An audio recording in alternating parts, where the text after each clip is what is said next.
Well, good afternoon. Welcome to this Thursday, end of the week edition of Wire to Wire for us here at Horseshoe Indianapolis. Hello, track announcer John G. Dooley on today's pre-race show in advance of a 9-race card here today. Another beautiful one in the Hoosier State. We've got sunny skies, temperature-wise on this 9/11 Remembrance Day in the 80s. Main track fast, turf course rated firm, and the turf rail remains set as it was since we kicked off this week on Monday at 48 feet. 9 races, 8 thoroughbred races, plus we'll close the card with a nice one at 6:15 p.m. Eastern, wrapping up the card with the leader of the Class Sale Futurity. That stakes for the quarter horses over the 350-yard distance. 9 races, sunny skies, fast and firm the way we like it here at Horseshoe Indianapolis this month. For the official race day forecast here on this 9/11, let's head downtown and check in for the first time here on the program with WRTV6 meteorologist Macy Tetrick with a look at the forecast. Macy, how are you? From Indy's streaming news leader, this is a WRTV update. Temperatures once again today above normal. We will continue to climb into the lower 80s, and all the while a lot of sunshine and dry weather, so very pleasant today. We'll feel more summer-like though as we continue to heat up heading into the weekend. Up to 86 for Friday, the upper 80s Saturday, and I think we'll peak near 90 degrees as we look to Sunday. We're looking mostly dry as we head into the weekend. Maybe a chance for a shower late on Saturday, but otherwise dry and warm this weekend. Back to you, John. All right, Macy Tetrick at WRTV6. Appreciate that forecast. And just to remind all of our Horseshoe Indianapolis fans, no live racing Friday, Saturday, and Sunday. That'll be the case for the next couple of weeks here during this month of September as we race all the way through mid-November here at Horseshoe Indianapolis. Well, everyone, on this September 11th, Americans and the world remember that tragic day 24 years ago. And as part of Remembrance Day here on 9/11, Horseshoe Indianapolis joining first responders in downtown Indianapolis earlier here on this 9/11 Patriot Day, First Responders Day. We salute them. And this is an annual event held for all of our first responders downtown, serving up nice afternoon for them downtown around Indianapolis, and here certainly Horseshoe Indianapolis represented on a Patriots Day 2025, 24 years ago, 9/11. And on the September 11th, we want to do just certainly salute what they do each and every day, not only here 24 years ago on the anniversary of 9/11, but each and every day, Horseshoe Indianapolis thanking our first responders. And it was nice to show them our appreciation with this event today here in the city of Indianapolis, of course, racing in Shelbyville with our racing program here today. But thanks to all the first responders. We appreciate what you do each and every day. Thank you, first responders, on this 9/11 Remembrance Day and our Patriots. Going back to yesterday's card here at Horseshoe Indianapolis as part of this 4-day race week, we had a couple of premier races here on Wednesday's program. Hope you had a chance to join us here at the track. It was certainly a beautiful day, as is the case today with those sunny skies. Macy Tetrick mentioning the forecast as things have warmed up here on this 9/11 Remembrance Day. But going back to yesterday, a couple of premier races. First up were the fillies and mares in the Hoosier Heartland. Jockey Rodney Prescott, not only the second all-time winningest jockey here at Horseshoe Indianapolis, but over 4,500 career wins for Rodney Prescott. That's 73rd, by the way, all time. Consider Deshaun Parker. He's 19th with over 7,000 career victories. But here's Rodney, veteran rider in their ranks. Imagine the Moon for Rancho Monarca of Kathy and trainer Tony Duran getting the victory. Imagine the Moon in the Heartland yesterday, the Hoosier Heartland, the first of 2 premier handicap races on the Wednesday racing program. And then just about a half hour from that result, with Imagine the Moon taking out the fillies and mares, that Hoosier Heartland, here comes the Empire. It was Hoosier Daddy now, leading the Indiana Breds for home under jockey Marcelino Pedrosa Jr., having a nice meet with 52 victories. But here comes a 20-1, charging on the outside, Highest Memories under jockey Andres Ulloa. Also Kingsbury Road finishing with some late interest. But this was an upset win in the Empire. It was 20-1 on Highest Memories, getting the victory under Andres Ulloa for Tim Eggleston on yesterday's racing program.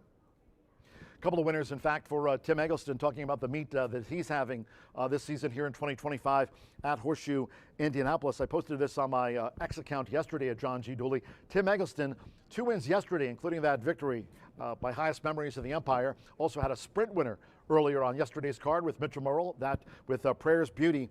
Considering stat-wise, Tim Eggleston, top 4 thoroughbred conditioner this season in terms of wins with 27. And we mentioned leader of the class, Sal Futurity. That's our final quarter horse dash of the day. That night's stakes in the 9th race at 6:15. Tim Eggleston tops the quarter horse trainer standings.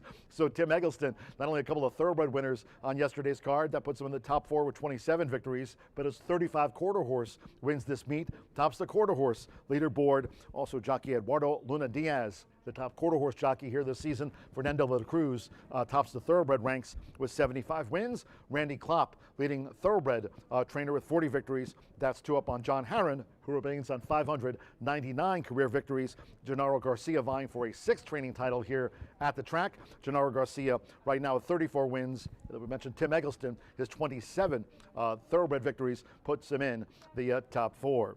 Had chicken tenders today, by the way. Today, leader of the class, Sal Futurity. That is the quarter horse stake to cap off the card at 6:15. Looking forward to a big Hoosier Day coming up here in just a few weeks from now. That at the top of next month. Big day. Yesterday we had a couple of those premier races, the Hoosier Heartland and also the Empire, won by 20-1. Highest memories. We're looking forward to the October 1st Hoosier Day card here at the track. $600,000 in purses, including the spelling correct Too Much Coffee, also the Piedi Bianchi, the Circle City, and the 100 Grander. Back home again, you add all those up and around $600,000 in purses, including those big premier races here on a terrific day, Hoosier Day. That'll be at the top of next month, that Wednesday card. And don't forget, at the end of the month, that'll be the annual Indiana Champions Day. So you'll want to join us here for that Wednesday racing program. It'll be a big prelude to what happens at the end of the month when some champions are crowned here in the Hoosier State, talking about the annual Indiana Champions Day. Today, post time 2:10, thanks to our big sponsors this year, Woodford Reserve, Tequila Herradura, also Breed Development, and the Winner's Circle sponsor. If you're joining us here at the track, you can see right there in front of the stands, the Murphy Trailer Sales Winner's Circle here at Horseshoe Indianapolis. 9 trips to it today, barring any dead heats, including the winner of the finale, that being the leader of the class, Sal Futurity final. Terrific customer service and loyalty since 1984. You can reach out to Murphy Trailer Sales at 765-361-8803, the number you see on the graphic. Also, B&H Electric, they are not only the tote board, but also starting gate sponsor of racing here for another season at Horseshoe Indianapolis. They've got locations in Shelbyville, also Seymour, and they're in Bloomington. They're on the web, www.bh-electric.com. Cheers to our friends from B&H Electric, the tote board and starting gate sponsor racing here at the Shoe. Joining us in 2025 with their sponsorship, Indiana's Giant Hubler. You can reach out to them on the web at drivehubler.com. They've got locations in the town. You can just check them out a few minutes away, right up the road, and also in Franklin, Indiana's Giant Hubler. Pick yourself a nice Ford truck with all your winnings here today at the track. In fact, Brian Aragoni had 5 of the 9 winners on yesterday's card, waiting to see how Brian shapes up his early pick 5 ticket here today and his selections. Social media-wise, we just want to remind everybody, I mentioned earlier on X, not only talking about the 9/11 Remembrance Day, but also our track conditions here and the leader of the class, Sal Futurity, to close out the card. We'd love for you to follow me on X. There I am at John G. Dooley, right to the left, and Racing Rachel. She'll be along during the course of the afternoon to join the live broadcast. All of you Racing Rachel fans, there are so many. In fact, yesterday, our Wednesday contest through the end of the season, every Wednesdays are for winning with Racing Rachel's Warriors. Yesterday, we had the winner, Mike Cannon, picked up the top $100 prize in her contest every Wednesday here through the final month of the meet in November. Martha Clausen will be standing by. She'll be joining the live broadcast around the 6 o'clock hour, talking about her thoughts and analysis for the leader of the class, Sal Futurity final over the 350 on a fast track with no wind. And Brian Aragoni, again, having picked 5 of 9 races, the winners yesterday. Looking forward to hearing Brian's thoughts on today's card. He's on X as well, sharing his thoughts there on horse racing and more at Mr. B Analyst Brian Aragoni on social media. Track-wise, we also have you covered, not only on X, also on Instagram, and subscribe to our YouTube channel at Horseshoe Indianapolis Racing. We're now less than a half hour away from the first of the day. We've got a terrific card for all of you joining us here today. We've got 9 races on tap, 8 from the thoroughbreds, and a really nice quarter horse stake with the leader of the Class Sale Futurity Final over the 350 to close out our racing program here today. If you are a first-time guest, just want to remind you, sit back, enjoy the races. Wagering-wise, you can wager as little as 10 cents. We've got those superfectas. We've got the 10-cent grand high fives. Those are the pentafecta wagers, picking the top 5. And talking about Brian Aragoni, certainly a specialist with his handicapping when it comes to the pick 5s. And we've got 2 of them here at the track. The first early pick 5 starts daily with the first. Then the final 5 thoroughbred races, they are the 50-cent late pick 5, both featuring an industry low 11.99% takeout on those pick 5s. More money back in the pockets of all of you horse players. You'll certainly want to focus in on those pick 5s as Brian Aragoni does. Quick commercial break here on this Thursday edition of Wire to Wire. When the program returns, the pre-race show back with a B block. Brian Aragoni talking the early pick 5 to all of you right after this.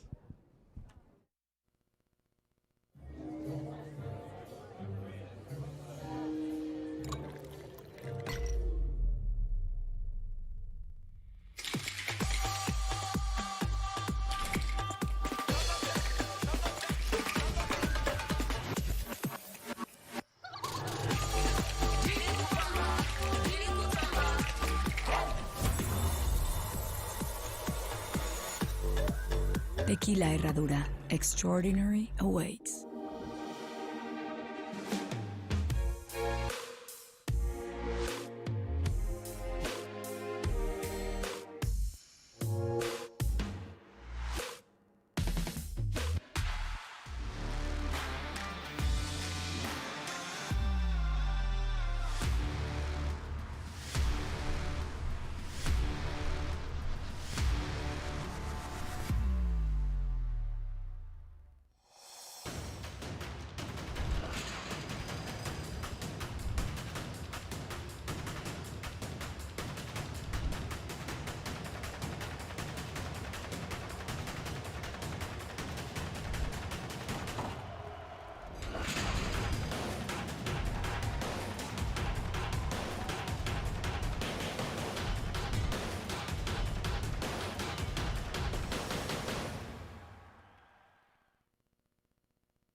Welcome back to Wire to Wire, the second half version, 26 minutes away from kicking off the racing card here on September 11th, a day we will never forget here in America. So thanks for tuning in. We've got an awesome day to take your mind off of any current events, past or present. And we've got 9 racing opportunities, all of them giving you a chance to earn some money. Let's take a look at this. First 5 races. We've got an early pick 5, which will begin in race number 1, along with a late fire 5 beginning in race number 4. Both of them feature one of the lowest takeouts in the nation and soon will be the lowest takeout in the nation after September 20th. 11.99% will be the lowest pick 5 offered around the entire country. Less money taken out of the pool, more money returned to the bettors, and that is something that we all should rejoice for. Race number 1, plenty of scratches, 3, 4, and 6 out of this event. You've got to make a determination on if you're going to go with a first-time starter. There's 2 of them down on the inside, or if you're going to go with horses with experience, and that experience is not, frankly, all that juicy or all that appealing. I chose the horses with experience. Many of them are in for a tag. In fact, they're all in for a tag of $20,000. A couple reasons against the first-time starters. I don't like horses debuting for a tag, especially this late in the season. Our maiden special weight tends to be a little bit watered down. We've been crowning maidens each and every day dating back to mid-April. I don't love that they took this long to get to the starting gate. I appreciate the patience of the owners, but that they also didn't even try a chance at the maiden special weight level for significantly more money. Well, that can be said. The horses with experience are just not all that appealing. Many of them are career maidens, including number 7, Bold Justice, who's currently 9-5 at 0 for 9. You've got Bit of Justice for Gennaro Garcia at 0 for 7. And then Jay Holden's Carthage Cruiser, who didn't finish last race, and previous to that only beat 2 horses home. So of the 21 horses that Carthage Cruiser has faced, has beaten 2 of the 21. Not overly appealing, but that's how we start race number 1 here on September 11th. 5, 7, and 8 I will lean into the horses with experience, and hopefully one of them will exit the maiden ranks. But your first-time starters could jump up and run a big race, and it does look like if you like the first-time starters, they caught themselves a great field to win on debut. Race number 2, allowance level in here. Scratch number 2, Lila B out of this event. A field of 5 will go to the gate. We're going to go too deep in this spot. Everyone's going to pile in on Catonic for Larry Ravelli. He hasn't sent his best stock here. Now, he has paid his way and his shipping fees when he comes over. He's 7 for 12 in the money, but only 1 for 12 in the winner's circle. Walter Rodriguez was just a head away from getting this horse home last time out. I think Catonic is the horse to beat, but for me, the horse to bet is Honey Red. Right next door in the starting gate, this is a horse who broke sharp, took off the speed duel wisely, but then got completely shuffled back and made a good run up the rail, closing very willingly. It's been a common theme for Joe Ramos. He's had quite a few mounts recently where he's kind of got shuffled back midway through the turn. He flies on late and either times it perfect or just narrowly misses. It's kind of a replay that we've seen consistently both on the dirt and on the turf. We saw it again yesterday with a heavily backed second-time starter for Randy Matthews as well. We've seen it a couple of times on the turf with Mike Maker as well. We'll see if Honey Red can time it right. 3 for 17. We'll see if Randy Klopp and Joe Ramos get back to their winning ways in here. 4 and 5 for yours truly. In the second, race number 3, we step on that turf course for the first time. With 3 turf races today, we do kick off the Horseshoe hat trick in the third race. I'm thankful that we've got 3 horizontal opportunities actually 5 horizontal opportunities right away in a row. So get out those wallet, loosen those purse strings a little bit. Race number 1, a pick 5. Race number 2, a pick 4. Race number 3, the Horseshoe hat trick. Race number 4, that late fire 5. And race number 5, the Itoba pick 5. We've got horizontal opportunities everywhere you look here on a Thursday at Horseshoe Indianapolis. And in this race, we are going to key in on 2 horses, the 6 and the 7. Between Unbridled Hero, who is your most likely winner but least likely to have any value whatsoever. 0 for 14 with 9 second and third place finishes. A horse who's finished second the last 2 starts as the beaten favorite, so has been a little bit of a money burner but hasn't been heavily backed. In fact, this horse has been favored in the last 4 starts in a row and hasn't gotten the job done. That is a sign of some money-burning tendencies in here for Unbridled Hero. And Israel Garcia, his horses aren't necessarily getting pounded at the windows all the time. He's made less than 50 starts here at Horseshoe Indianapolis. So the fact that this horse has gone off favored 4 in a row says something. However, not in any of those starts has this horse ever been below 7 to 5. May I draw your attention to Star Spangled Image? What a fitting name on September 11th here on Horseshoe Indianapolis. Andy Brown owns, trains, and bred Star Spangled Image, who, while I don't believe in hunch plays, I do think it could be fitting for today. Gutierrez is an apprentice rider. Star Spangled Image tries the turf for the second time. Has run sneaky good the last 2 starts while sprinting. Goes 2 turns around the turf. That's a horse who consistently runs on well late, does close good ground. In fact, passed numerous horses last time out, even though the distance margin didn't close all that much from 11 lengths to 9 1/4. They passed 4 horses in the lane that final 16th of a mile. And then before that, my notes indicated that it was downpouring midway through the card. Tank Walk got away with an easy lead, and this horse closed up very well to finish 3rd.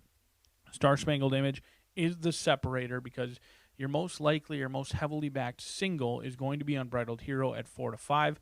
Horse has been a beaten favorite in 4 in a row. We'll see if Unbridled Hero or Star Spangled Image can get the job done, but both an excellent hunch play on a day like today here at Horseshoe Indianapolis. Race number 4, this will be where the single does come. Smokin' Hot Justice. Sammy Bermudez, Aaron West, jockey-trainer combination who's been nothing short of dominant, winning at 23%.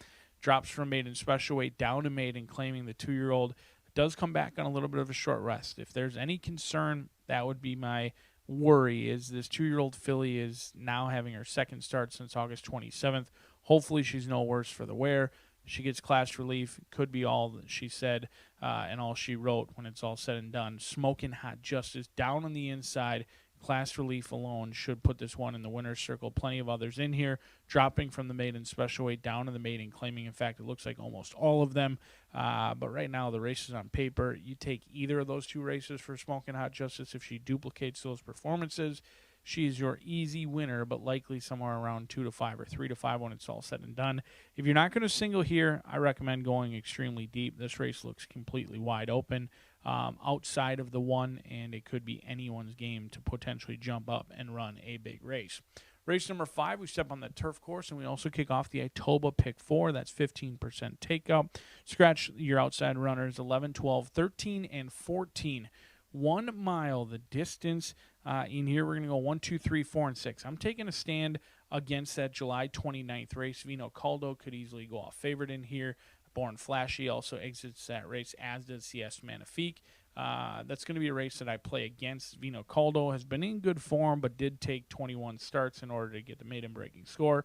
Tried winners for the first time, caught a decent group, and could not take advantage of a dreamy trip and lost, but did run very well. And you get our leading rider, Fernando de la Cruz. Would not be surprised if Vino Caldo goes off favored.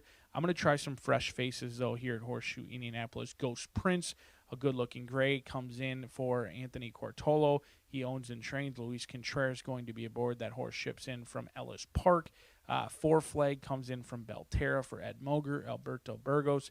The one-time winner from 29 starts, but has been running pretty well over at Belterra. And this is a horse who was previously at Del Mar and Santa Anita running against much tougher. Then you've got the 1 and the 4 as well, both horses that were here at Horseshoe Indianapolis. Train and Trust uniquely does exit that July 29th race, but actually ran behind all of the others. Vino Caldo, CS Magnifique, and the 8 as well. Train and Trust is a closer who didn't get any pace to chase that day and really never got off the rail and never really ran into it for Train and Trust. So race number 5, an interesting sort to kick off that Itoba Pick 4. We've got some big fields today at Horseshoe Indianapolis. We've got some beatable favorites. We've also got some bettable favorites as well for you chalk players. I think it's a day that you can pound this Pick 5 sequence if you want. You don't have to go all that deep, in my opinion.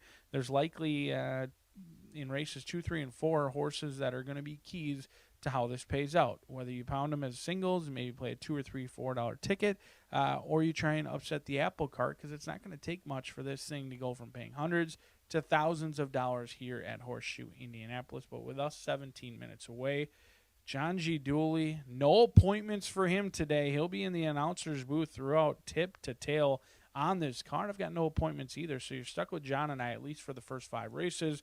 The beautiful and talented Miss Rachel will join us races 6, 7, and 8. And speaking of beautiful and talented, Martha Clausen takes you through a quarter horse event in the 9th and final on a Thursday here at Horseshoe Indianapolis. Good luck today.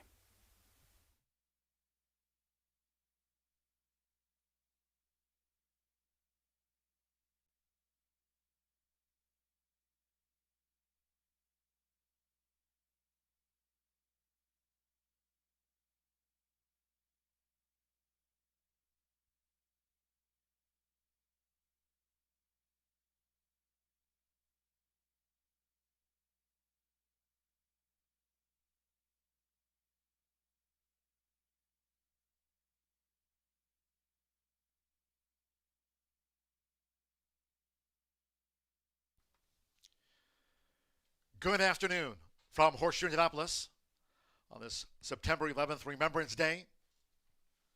Saluting all of our first responders. Patriot Day 2025 here on 9/11. Hello now from the broadcast booth. Great to have you with us for a 9-race program. Track announcer John G. Dooley. Main track fast under partly cloudy skies. Temperatures on this 9/11 in the 80s. Main track fast, turf course firm. It's been that case this week. Turf course firm out there on the Caesars course. Turf rail set this week at 48 feet. Fast and firm conditions-wise. If you have your programs close by, let's take a look at the changes and corrections on today's racing program. Opening maiden sprint starts the 50-cent early pick 5. Here at the top of the card, scratch number 3, Favorite Star, 4, Tanny Como, and 6, Mr. 3Gs. Scratch from the maiden, the 3-4, and the number 6. No rider changes. Number 5, Carthage Cruiser, 1 pound over in the first of the day. No superfecta wagering there. On to race 2. And like in the opener, no superfecta. Scratch from the sprint, the 2, Lila B. Wagering note, no superfecta. Scratch 2, Lila B.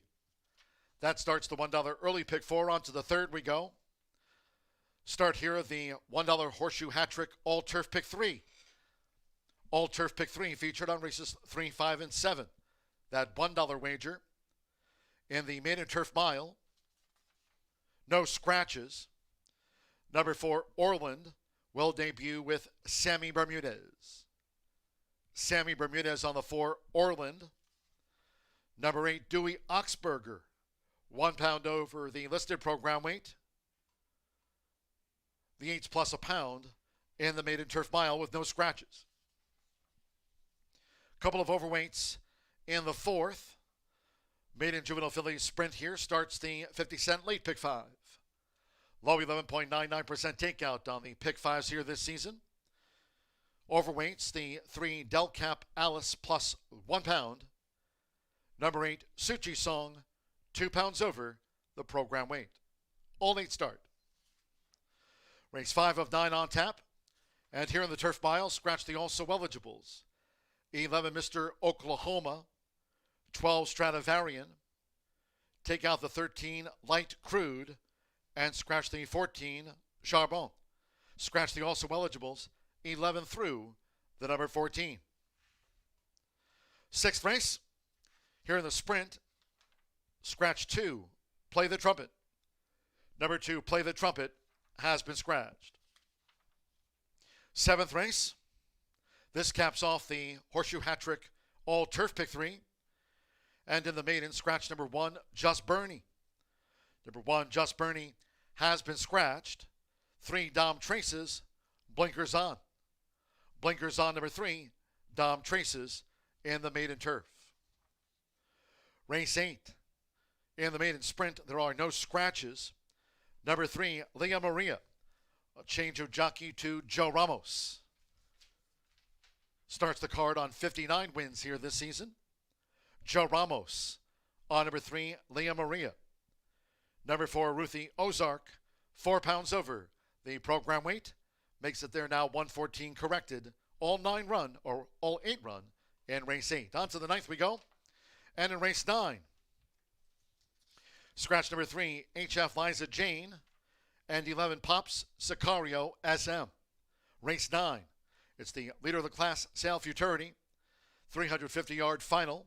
Scratch the 3 and number 11. No rider changes. Number 4, Cool Candy Wagon, 4 pounds over the program weight. Makes it there now 128, the corrected weight.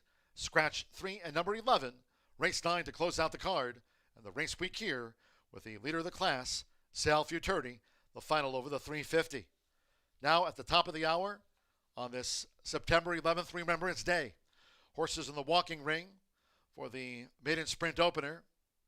Starts the 50-cent early pick 5. Post time 10 minutes away, main track fast. 3 of them on the turf course. Rated firm, out there on the Caesars course. Turf rail again set this week at 48 feet.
The horses call postward now for the first race.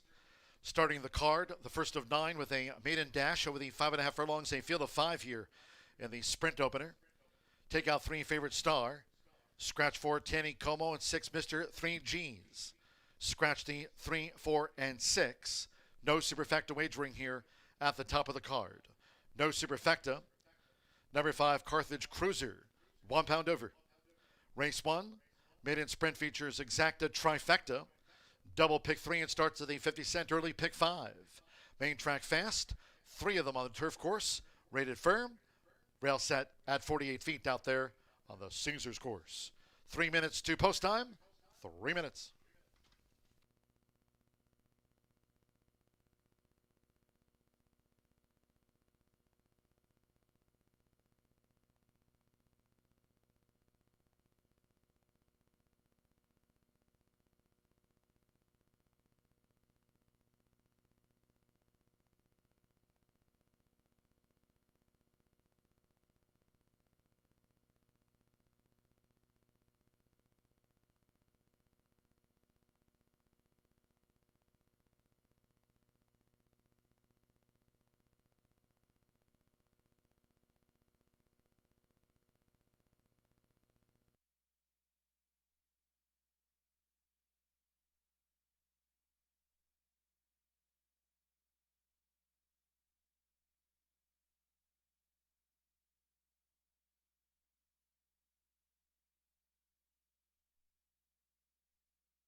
We're less than 1 minute away from post time for the maiden sprint.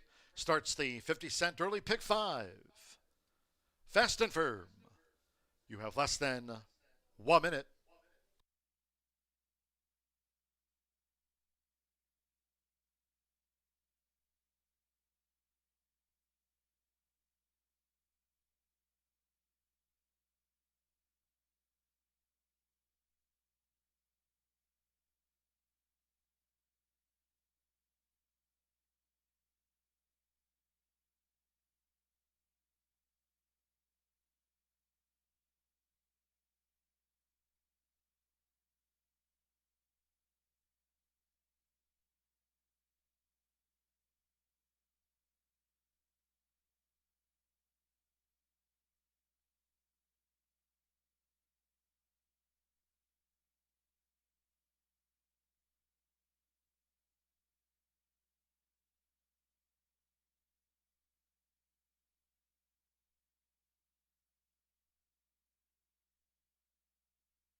The horses are approaching the starting gate.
The horses have reached the starting gate. It is now post time. They're going in. First time starter, Darkest Achievement. Rodney Prescott won the Hoosier Heartland handicap here on yesterday's card. Now Evan Roman, Big Ripped Player, has joined Darkest Achievement. The first time starters are in. Joseph Romero with Carthage Cruiser. Two back. Alex Ashard with Bold Justice coming up at 5.5 furlongs. One more. Bit of Justice. Jose Gutierrez claims the 7-pound apprentice allowance. 7-time starter, Bit of Justice. Main track fast in the Hoosier State. Here comes the first. They're in the gate. Going and running out Horseshoe Indianapolis. Fast starts for Bold Justice and Bit of Justice. Right there, here comes the newcomer. Darkest Achievement making a dash for it from the rail for Rodney Prescott, and Carthage Cruiser right there between horses as they make this run past the half-mile pole. It's a break of 9 more. Big Rip Player making his first start. Trails the quintet here in the Thursday opener. Darkest Achievement just leads with the rail. Carthage Cruiser second and close up. They have 3 furlongs to go. Bit of Justice and Bold Justice, part of the trio in pursuit of Darkest Achievement, who just leads toward the quarter pole. And Big Rip Player is last. Here's Bit of Justice. 23.32 lead seconds as these maidens head for home. It is Bit of Justice who sweeps outside of Darkest Achievement, and these two come down toward the final furlong. Darkest Achievement with the rail for Rodney Prescott is holding on to a 3-length lead now from Bit of Justice, second after making a bid. On the outside is Bold Justice. In third, Carthage Cruiser and Big Rip Player. They're close to home with Rodney. Darkest Achievement, a first out success. Won by 2.5 from Bit of Justice. Bold Justice finished third.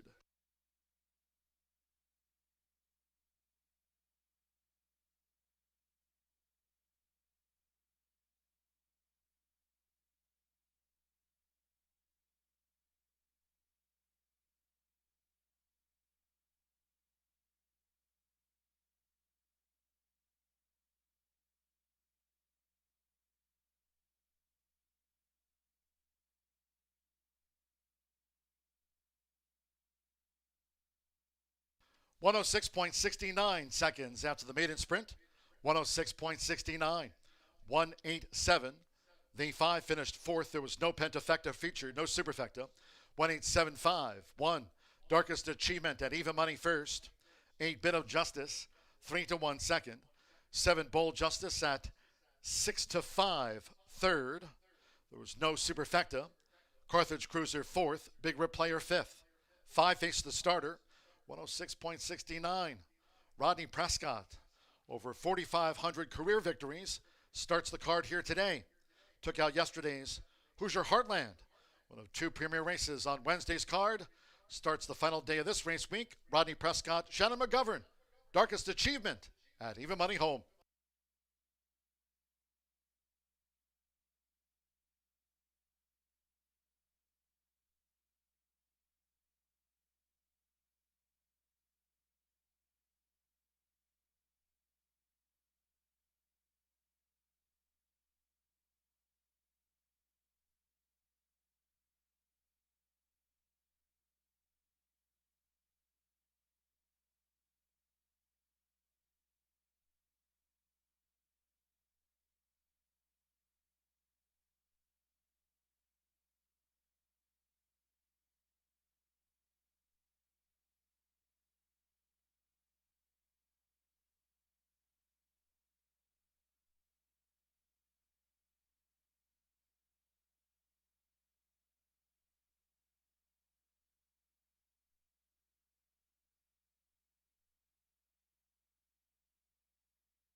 One of the veteran riders here in the room.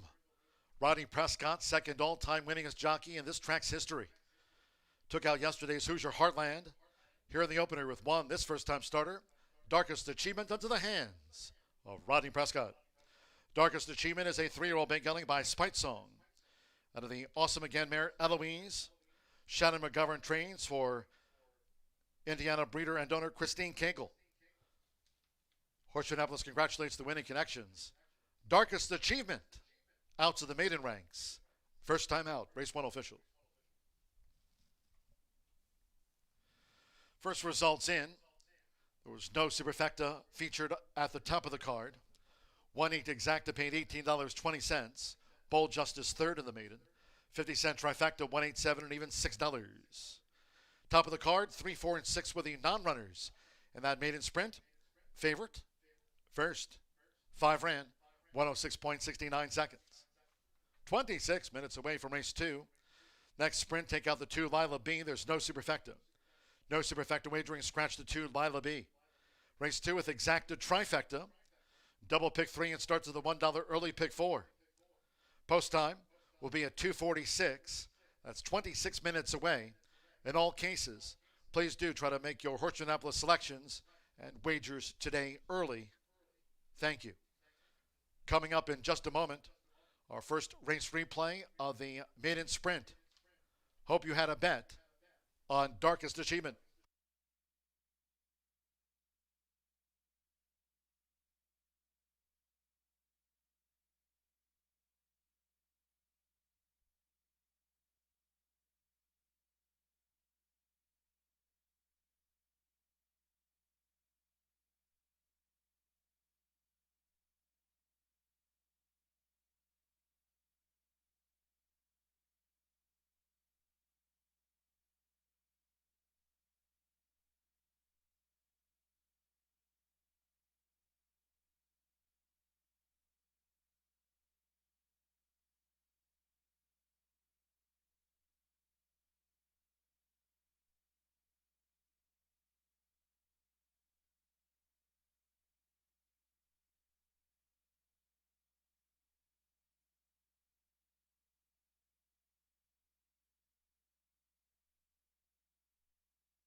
Comes the first, they're in the gate.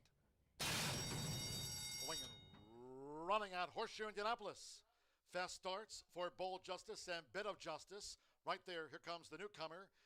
Darkest Achievement making a dash for it from the rail for Rodney Prescott and Carthage Cruiser right there between horses as they make this run past the half-mile pole. It's a break of 9 more.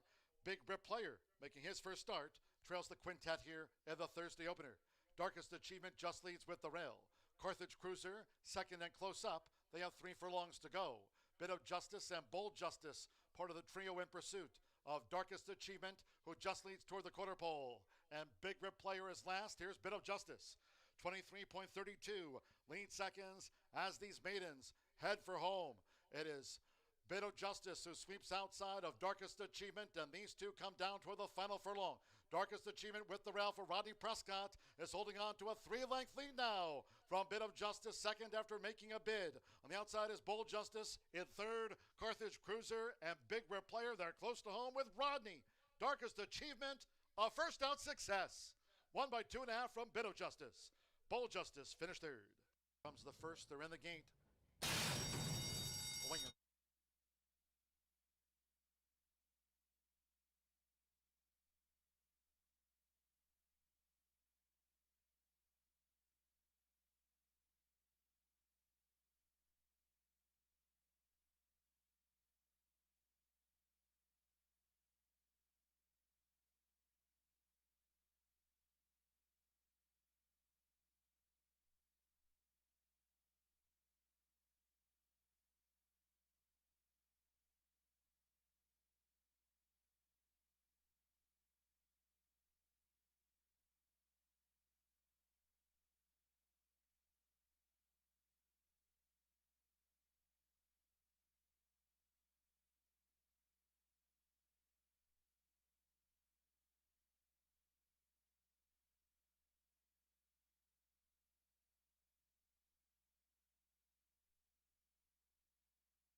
Hi, Martha Clausen here, and I love quarter horse racing. I think you guys know that. And so sometimes I think about, what should I tell people? What's the worst mistake you can make as a quarter horse handicapper? Well, it's simple. First, don't ignore the picks from Rachel, me, and Brian. Just kidding. But one thing I will say is that people make a mistake of looking at the odds or looking at the way the horse finished in their last race, and they throw them out. Before you throw a horse out, look at the past performances and look at the trip line. When you see a horse that stumbled, bobbled, pinballed, there's a lot of great adjectives. That last start had compromised them to the point of not hitting the board. That doesn't mean that they're going to run a bad race the second time out, especially with the 2-year-olds. So don't throw a horse out just based on one bad trip. Take a look at how they've done before, or if it's with a 2-year-old, give them another chance, because they all learn at a different level, and next time you could be cashing a big ticket.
First-time starter for Shannon McGovern and Rodney Prescott means business. Bet down to even money. It makes every poll a winning one after breaking just a slightly tardy and much best winner in the opener as the firster exits the maiden ranks at first asking. Race number 2, we kick off that 15% takeout pick 4 here at Horseshoe Indianapolis on September 11th. Scratch number 2, Lila B, a field of 5 set to battle it out in here, going 6 furlongs on the fast main track, and we're bound to have a heavily backed favorite in Catonic, who I'll get to. However, I like Honey Red. This is a 5-year-old mare who's a 3-time winner. She's as consistent as they come. In fact, 9 of 17. She's hit the board, looking to push her career earnings up ever so closely to $100,000 in here.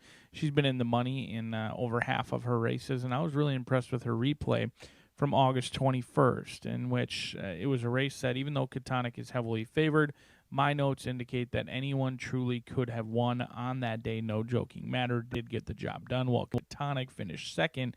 But Honey Red had a sneaky amount of trouble. Went off at 9-1, broke sharp, took off the speed duel, and then got completely shuffled back and made a good run up the rail, closing in very admirably to only be beaten by less than a length. In fact, 3/4 of a length and only a head behind Catatonic.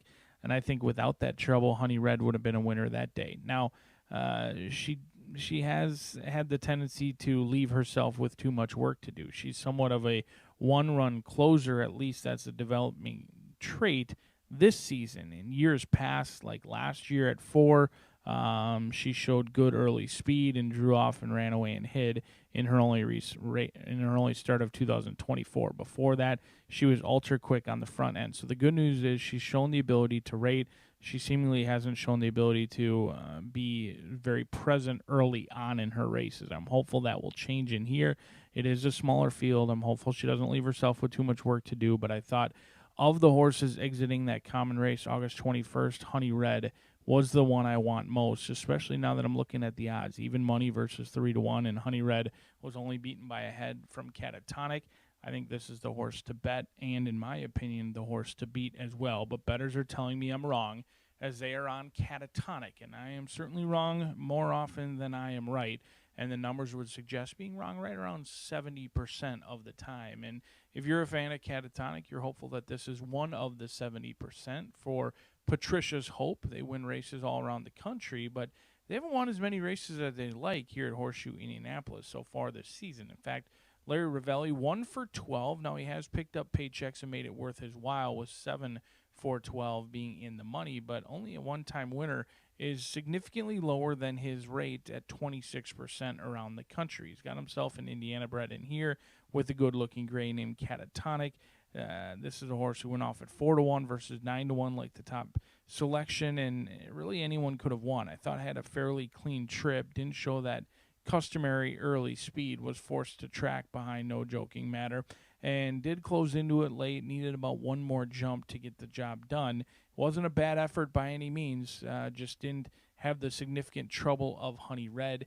Put in a good effort, but has had a tendency to sell for less. This is a horse who won on debut, and it's been almost a year to the day that Catatonic won, and that debut was a monstrous run. Dueled early, stepped away late, and completely crushed some good horses, including Hoosier Promise, who's gone on to run in numerous stakes races since then.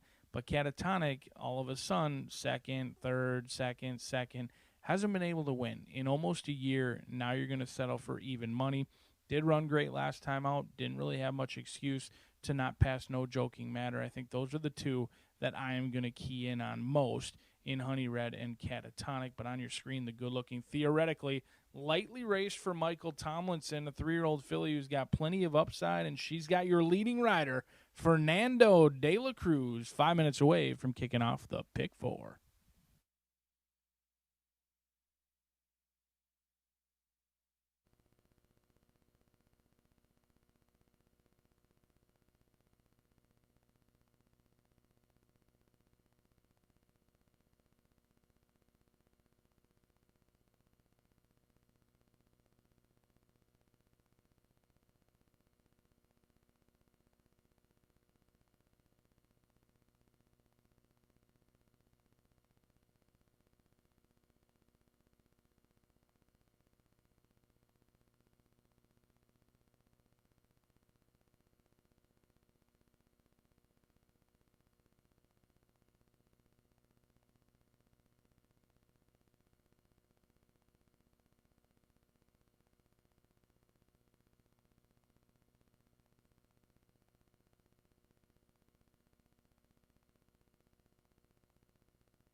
The horses stepping onto the track for the second race. This distaff sprint at 6 furlongs, a field of 5. Scratch 2, Lila B. No superfecta wagering. No superfecta, scratch the 2, Lila B. Exacta trifecta. Double pick 3 starts at the $1 early pick 4. 3 minutes to post time. 3 minutes.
Less than 1 minute to post time.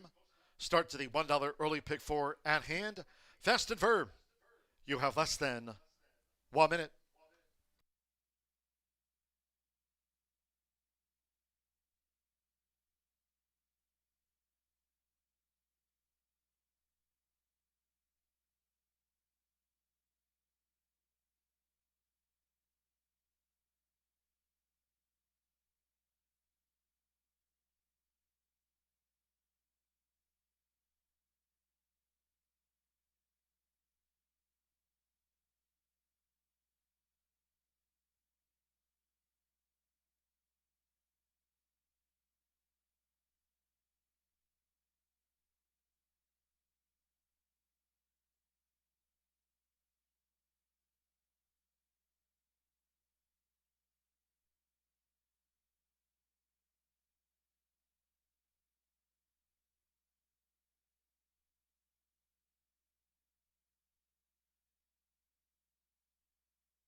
The horses are approaching the starting gate.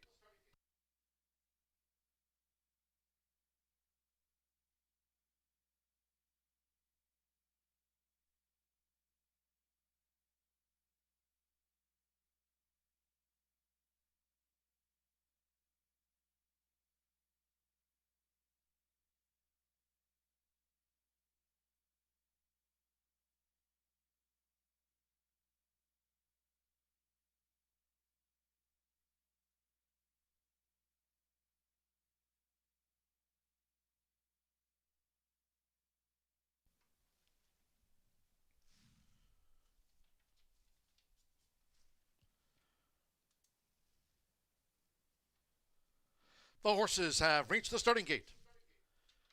It is now post time. Loading in front of starter Ray Kuick. Evan Roman with Little Ransom's Fire first in. Now theoretically, Fernando de la Cruz with 75 wins here this season, the meet leader. Joe Ramos with Honey Red. Leading trainer Randy Klopp with 40 victories here this meet, 2 back. Catatonic, Walter Rodriguez for Larry Ravelli. Starts in the Knollwood Stable Silks today, and one more. Mitch Morrow with War Trinkets. Green, white diamond belt and cap for the Lowers. Seconds of the day, they're in the gate. And they're off. Off to an even start. Honey Red ranks well. There's Catatonic, who just heads them off for Walter Rodriguez. Little Ransom's Fire coming with a rail bid. Theoretically is right there, part of that leading cluster. It's Catatonic. Catatonic just leads. Little Ransom's Fire making this dash toward the half-mile pole. Then comes theoretically just running in third. Honey Red, the 5-year-old, taking on her younger rivals. She's between horses, and on the outside, War Trinkets has dropped back to last. The quarter for Catatonic, leading at 4-5, 22.68 seconds around the far turn that way. It's Catatonic. Catatonic has widened on them. Catatonic has opened up a nearly 6-length lead. On Little Ransom's Fire with theoretically, Honey Red will strain away in fourth. A gap away, War Trinkets is last of the quintet. Catatonic spins them in. Catatonic, half mile, 46.49 seconds. Catatonic leads Little Ransom's Fire by 5. Now on the furlong grounds, theoretically vying for third with Honey Red, and War Trinkets is last of the 5. They're close to home with Walter Rodriguez, the daughter of Gift Box. Catatonic cruises in. Little Ransom's Fire was second. Honey Red back in third.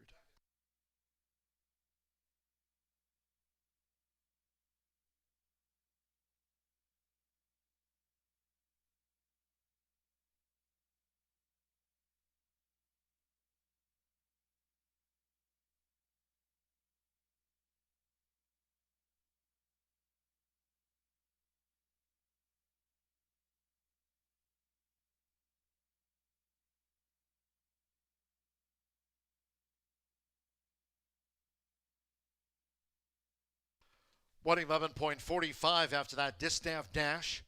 111.45. 5-1-4-3. There was no superfecta. Unofficial 5. Catatonic. 4-5 first. 1 Little Ransom's Fire at 4-1 second. 4 Honey Red. 5-2. Third. 3 theoretically. And 6 War Trinkets. Hold all bets until official. Walter Rodriguez on the Gift Box filly. Larry Ravelli. Patricia Sopet Alcine. Wayne Scher. Started in John Gregorio's Knollwood Stable Silks today. Catatonic at 4-5 easily.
The result of the second race is official.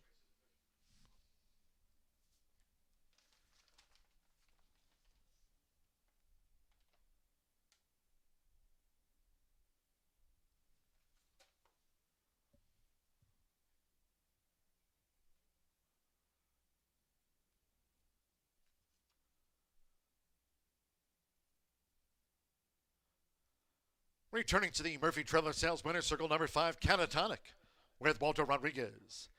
Catatonic is a 3-year-old gray roan filly by Gift Box. Out of the Stormcat mare, the Last Meow, trained by the Riv. Larry Ravelli trains the now twice winner. For Vince Fogley as Patricia's Hope at Alcine. Wayne Scher, John Gregorio's Knollwood Stables, the Silks born today. Horseshoe Indianapolis congratulates the winning connections of Catatonic. Takes out the Distaff Sprint. 5-1 exacta $9.80, 50-cent trifecta. 5-1-4, $3.85. There was no superfecta. Theoretically ran 4th. War Trinkets was 5th. 1-5 opening double. Combining Darkest Achievement with Catatonic, $15.40. In the Sprint, 2 was a non-runner. Favored first. 5 ran. 111.45 after the running of race 2. Race 3, the first of 3 today on the turf course. 21 minutes away in the maiden turf mile. No scratches. Number 4, Orland, a jockey change to Sammy Bermudez. Sammy Bermudez on 4, Orland. Number 8, Dewey Oxberger, 1 pound over the listed program weight. Exacta trifecta superfecta, double pick 3. Maiden turf mile is the first leg of the Horseshoe Hat-Trick All Turf Pick 3 featured. Course firm, rail at 48 feet and a fast main track. Post time for the third race on the turf at 3:17.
And they're off. Off to an even start. Honey Red breaks well. There's Catatonic, who just heads them off for Walter Rodriguez. Little Ransom's Fire coming with a rail bid. Theoretically is right there, part of that leading cluster. It's Catatonic. Catatonic just leans. Little Ransom's Fire making this dash toward the half-mile pole. Then comes Theoretically just running in third.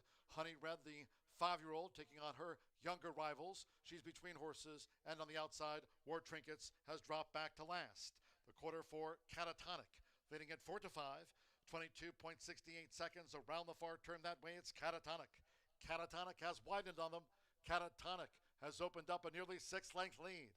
On Little Ransom's Fire with Theoretically, Honey Red will strain away in 4th. A gap away, War Trinkets is last of the quintet. Catatonic spins them in. Catatonic half mile, 46.49 seconds. Catatonic leads Little Ransom's Fire by 5. Now in the furlong grounds, Theoretically vying for third with Honey Red, and War Trinkets is last of the 5. They're close to home with Walter Rodriguez, the daughter of Gift Box. Catatonic cruises in. Little Ransom's Fire was second. Honey Red back in third.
Aquí la Herradura. Extraordinary awaits.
Catatonic Dazzles in race number 2 brings home our second favorite of the day here at Horseshoe Indianapolis. We'll see if that trend will continue or if it will change around. 11 minutes away from race number 3 in here. We do kick off the $1 horseshoe hat trick. We head out to the turf course. And with that comes more horses in the starting gate. 8 of them will go to the gate in here. And we've got a favorite right now in post position number 6 who's no stranger to being the favorite, but looking to be the newcomer into the winner's circle. 0 for 14, Unbridled Hero for Israel Garcia, who owns and trains, has been the beaten favorite in 4 straight starts, which seems a bit silly that I'm on this horse as well, but on a day that we honored the fallen heroes of 9/11, Unbridled Hero could be the main player in this race. Despite that 0 for 14 record, has run some very good efforts. Last time out on a yielding turf course tracked right behind the leader. Special Gift Card, who just did not stop. Unbridled Hero got bet heavily 2 back on August 12th in an off-turf event, which the computer systems loved and ran a huge effort, but did hang late behind Tank Walk, who refused to relinquish the lead. Now, Unbridled Hero has over $50,000 in earnings at this point, despite being 0 for 14. They've tried sprinting on the dirt. They've tried sloppy races. They've tried turf races in the past. Unbridled Hero is owned and trained by Israel Garcia, and today could be the day for the Hero, who's currently 4-5, looking to be favored in the last 5 starts. Hopefully the bettors can get some of their action back in here on Unbridled Hero. The 7 is Star Spangled Image, another hunch play on 9/11 here at Horseshoe Indianapolis. Andy Brown owns, trains, and bred This 5-year-old gelding still looking for that elusive first victory at the age of 5. This is a horse who's closed up very willingly in his last 2 starts. In fact, last race, while the final distance behind the winner that day, What Now Daddy, may not have closed all that much, between 11 and 9 and a quarter. They did pass 4 horses that final eighth of a mile. So I like that Star Spangled Image was running on into it. My notes even indicate on August 12th they closed very well, behind both Unbridled Hero as well as Tank Walk. They exit a common race sprinting. And this is going to be the second time that Star Spangled Image goes on the turf. So that 0 for 10, not as worrisome when they're trying the turf for the second time. Unbridled Hero 0 for 3 on the turf. Star Spangled Image only 0 for 1. And the turf race was at the very end of the meet. They never really got into it. They kind of ran evenly around. In a 10-horse field, they finished 4th. I think this horse may have the most upside of them all at 8-1. But a fellow horse with plenty of value could be 20-1 morning line Hot Black Coffee, who's 12-1 right now for Chaz Recchi. He owns and trains this 4-year-old, bred by Japan sire, Dowsing, who's 0 for 6, lightly raced, and that is always a good sign. Chaz Recchi does own and train this horse. He wins at about 12%. The Holden bred horse is by Dowsing out of Beverly's Charm, and that one has some turf breeding as well. Beverly's Charm, despite finishing her career 0 for 13, 10 of her 13 starts were all on the turf, both at Calder Racecourse as well as Tampa, even finishing her career here at Horseshoe Indianapolis. The problem with Hot Black Coffee and being out of Beverly's Charm is Beverly's Charm has produced 5 foals. None of them have won. 0 for 31 in that time. Hot Black Coffee looking to provide Beverly's Charm her first winner, and it could come here. They ran a good third-place finish last time out, but they did lose to Unbridled Hero by about 7 lengths. So there's upside there. A horse who improved last time out. We'll see if more improvement is forthcoming. 12-1 for Hot Black Coffee. Unbridled Hero, favored in the last 4 starts, likely to be favored for a 5th time in a row.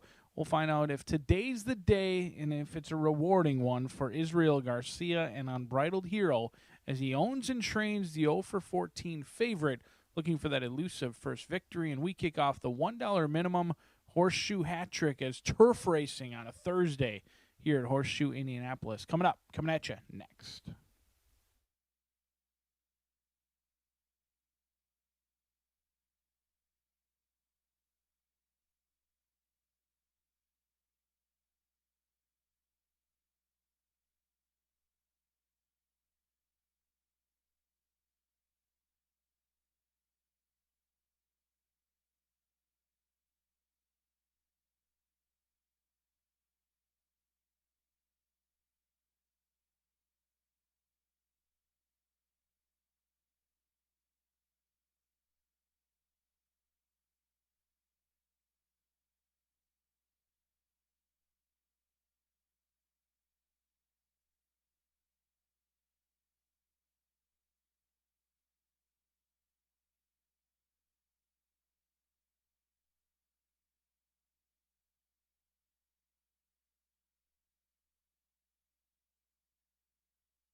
That late shoe repair in the paddock for the 6 Unbridled Hero.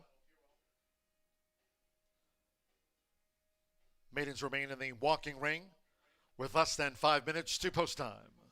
Late paddock shoe repair.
The horses stepping onto the track now for the third race. The first of three today, Carter for the turf course rated firm. Turf rail set at 48 feet today and throughout this race week. Here in the maiden turf mile, all 8 run, no scratches. Number 4, Orland, debuts with Sammy Bermudez. On 4, Orland. Number 8, Dewey Oxberger, 1 pound over the program weight. Exacta, Trifecta, Superfecta. Maiden turf mile starts, another rolling double, pick 3. First leg of the $1 horseshoe hat trick, all turf pick 3. Get your wagers in.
For the first time today, the first of 3 times crossing over to the turf course here at Horseshoe Indianapolis.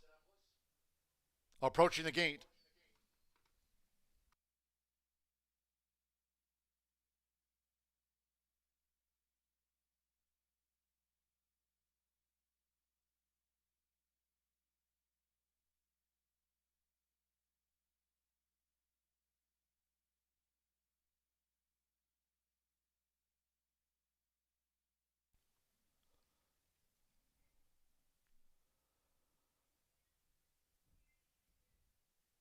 The horses have reached the starting gate. It is now post time. They're going in. Joseph Romero, Dewey Oxberger, loaded to that outside gate. The Ox is in. Luis Contreras with me, Sargento.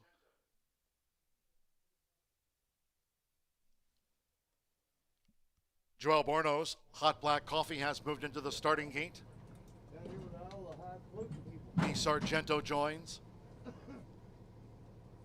Joe Ramos, Engine Soul, True 2. Now, Hanalehi, 3-5 favorite, Unbridled Hero. It's a late paddock shoe repair, Unbridled Hero. Mitchell Morrow, Porky is my name. 2 back. Sam Ramirez, first time starter, Orland, to post 4. With Dewey Oxberger, the first to be loaded. One more. Jose Gutierrez with Star Spangled Image. They're on 9-11. Horse firm, they're in the gate. They're off, and the newcomer Orland was slow to go. Hot Black Coffee sharply away. Right there is Star Spangled Image along with Unbridled Hero in the green silks as Joel Albornoz has come away in front with Hot Black Coffee.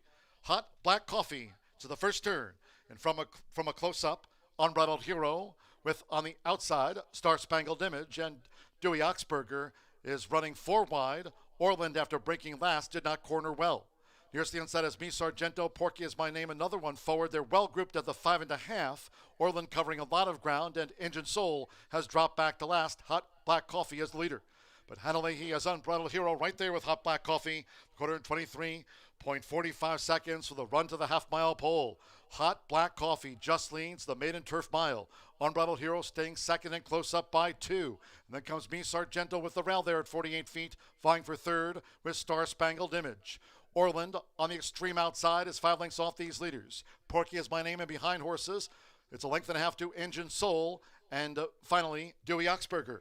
Half mile in 47.82. Hot Black Coffee remains the target. Unbridled Hero and Orland. With Sam Bermudez, Orland is running a big one. Circles up on the far outside after breaking last. Then Me Sargento in 4th. Star Spangled Image, Porky is my name, Engine Soul, and Dewey Oxberger. Heads are turned for home. 3/4 1 minute 12.17 seconds. Hot Black Coffee holding the rail and holding this advantage in the furlong grounds by 3. Orland continues to chase gamely. Unbridled Hero is dropped back. Porky is my name, and Engine Soul. It is Hot Black Coffee trying to hold Orland. Hot Black Coffee, wire to wire. Orland second, and a good effort and one to watch. Porky is my name was third, and then Engine Soul with Unbridled Hero and Dewey Oxberger.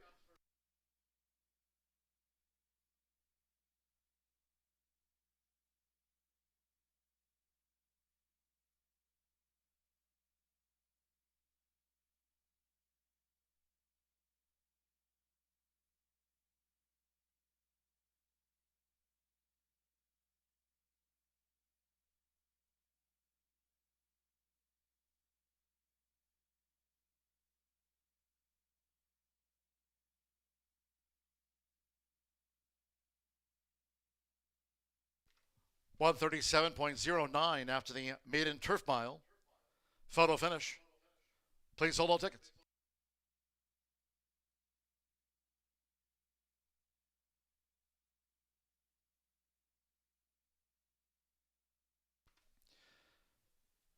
Five, 4, 3, 2. Number 5, Hot Black Coffee. 8-1 first, 4. Orland, 28-1 second. That was a big effort. 5, 4. 3, Porky is my name at 5-1 odds third, and 2, Engine Soul at 7-2 getting into the frame. Joel Bornos here for Chaz Ratchie. Hot Black Coffee wires them.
The result official.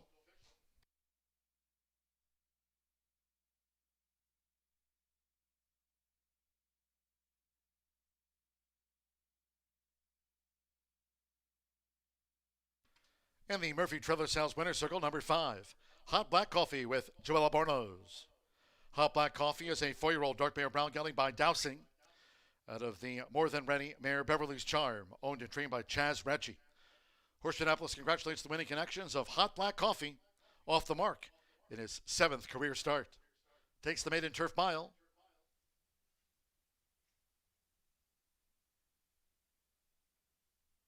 Pays 8-1 official.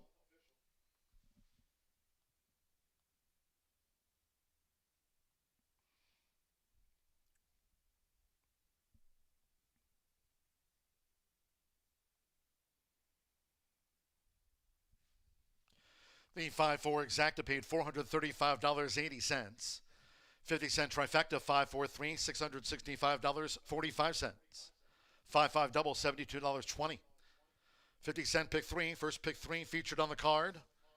Returned $61 even. Engine Soul ran 4th. The 10-cent superfecta 5-4-3-2. Paid $451 and change. All 8 started 137.09 for the maiden turf mile. 16 minutes away, race 4 of 9 next. Fast main track for the maiden dash. No scratches, no rider changes. 3 Del Cap Alice is a pound over. 8 Suchi Song is 2 over. Exacta trifecta superfecta. Double pick 3 and starts at the 50-cent late pick 5 under sunny skies, fast and firm. Post time will be at 3:48. Just a quick reminder to all of our Horseshoe Indianapolis faithful fans, no live racing here on Friday, Saturday, nor Sunday. For the next couple of weeks, our Saturday and Sunday, no live racing here. No live racing on Friday, Saturday, and Sunday for the next couple of weeks here during this month of September. Follow us on X at HS Indy Racing for track details. Here comes the maiden turf mile race replay.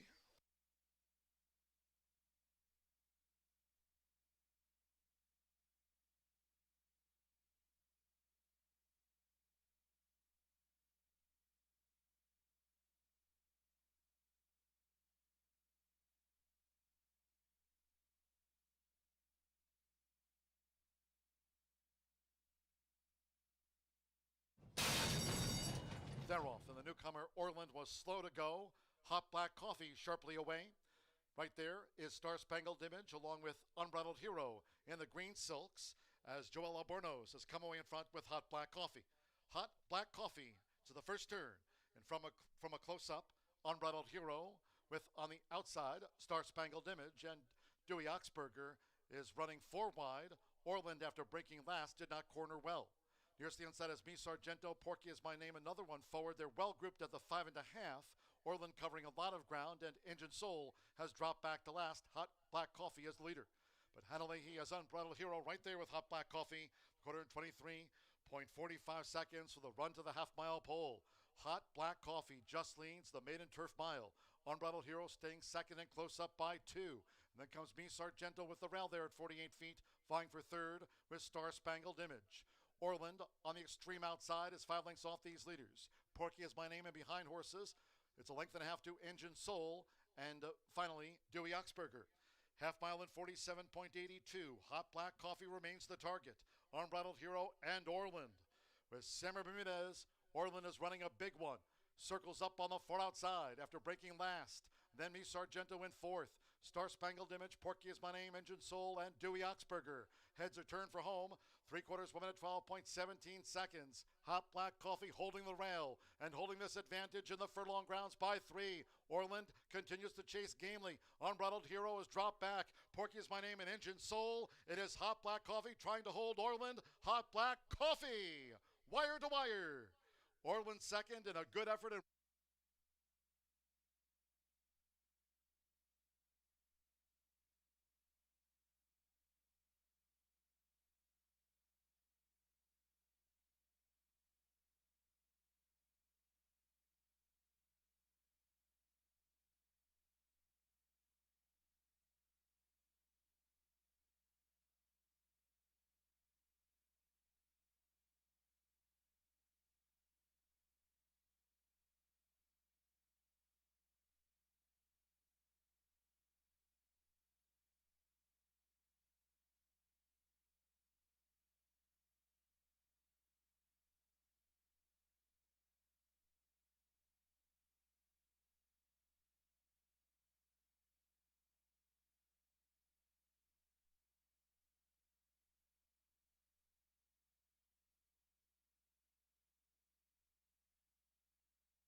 What a bold strategy by Hot Black Coffee. Don't see too many horses discard the blinkers in the stretch, but the blinkers did come off. If you look at that photo finish picture, or if you look at the final 16th of a mile, Hot Black Coffee's blinkers become dislodged and frankly are on the top of the horse's head. Pretty interesting. I'm glad that the Chaz Racky gang will be able to laugh about that one versus crying that the equipment malfunctioned in the lane. But congratulations to the connections and the breeder who the mare produced the first winner. Hot Black Coffee returns $18.80 in a very nice effort. We'll head back out to the main track in here, fast main track, and we kick off the Late Fire 5 in race number 4 as well. No scratches, no changes.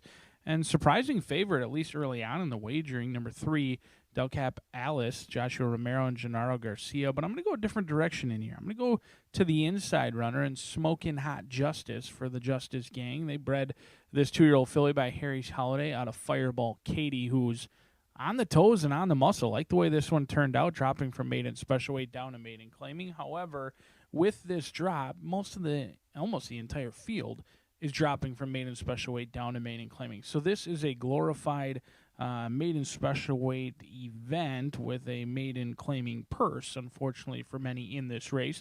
$25,000 is going to be the price tag. Fireball Katie, the mare, she was unraced. She's produced 1 winner from 9 starts thus far. Fireball Justice did win at the $5,000 claiming mark July of last year. Hasn't been seen back this year and was trained by Randy Klopp. Smokin' Hot Justice, the second full out of Fireball Katie for the Justice gang. And this is a horse who showed speed on debut, actually was bet down to even money on debut at the maiden special weight level, showed good speed, didn't show much finish, stayed on evenly in the lane. Came back, got bet again, went off below 3-1, drawn to the inside, and just kind of faded midway through the stretch. Just literally waved the white flag, called it a day early on, and knew there'd be better days ahead. Now gets some class relief, but does draw the dreaded inside post yet again. 2-1 on the board. We'll see if that sticks around. Those DRF algorithms have this horse going off somewhere in the range of 3-2 when it's all said and done. But the early money right now is on this girl, Del Cap Alice, Joshua Romero, Gennaro Garcia, 2-year-old filly by Known Agenda out of Jenny June. Drew $10,000 at the Keeneland January sale in 2024, in for a tag of $25,000. Gets a 7-pound weight break with Joshua Romero aboard. I thought showed a good run over at Delaware where they broke a bit slow. They finished up well, and for some godforsaken reason, I was playing Delaware July 26th, so I actually watched the race and had notes, being the degenerate that I am. The final time did come back fairly slowly in 1 minute and 1 second, .18. However, with that slow break, passed a lot of horses in the lane, finished second out of 6 that day, and I can see why Gennaro Garcia and Southwest Racing Stables made the private purchase for this Indiana bred who is racing outstate. Tried the maiden special weight level 1 time and now gets in with her friends today. I think she's got upside second time around this surface. The 6 is Prayer Unbridled. Luis Contreras and Terry Phillips trying to team up for a win in here. Another one who went through the sales ring back in 2024. 0 for 3, tried long on the turf last time out. Turf to dirt and a cutback. Those are things that I can sign on for. Contreras going to be calling the shots in here with this good-looking daughter by Prayer for Relief. But frankly, she's been regressing since her debut. She finished 3rd on debut, then a 5th, beaten by 14 lengths. May have not have liked the slop. And then long on the turf, she didn't get the distance, didn't really handle the grass, in my opinion.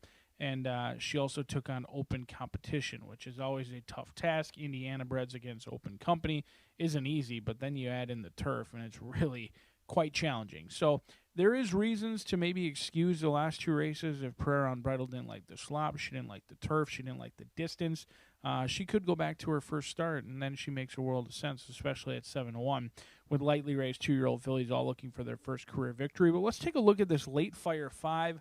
Yours truly has assembled 5 races. You got to get them all 5 right to cash out.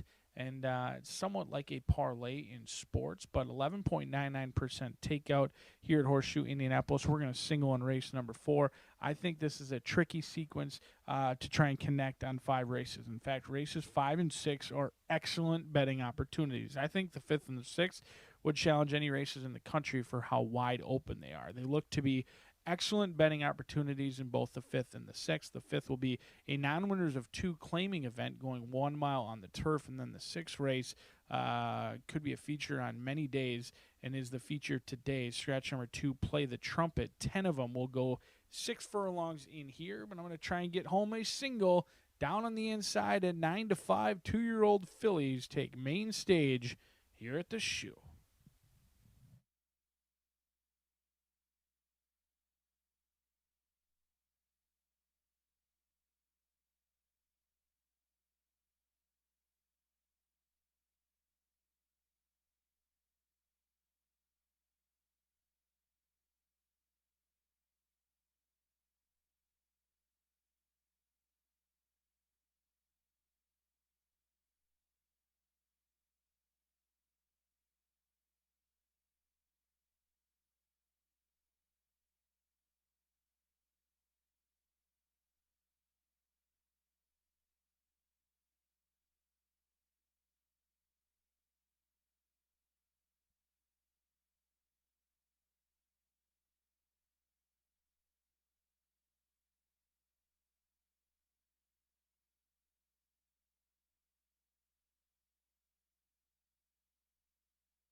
Maiden 2-year-old fillies stepping onto the track for the 4th race sprint over the 5.5 furlongs. A field of 8. No scratches, no jockey changes. Overweights: 3 Del Cap Alice, a pound over. 8 Suchi Song, 2 over. Exacta, Trifecta, Superfecta. Double pick 3 starts at the 50-cent late pick 5. Fast and firm and getting closer to a start.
Less than 1 minute to post.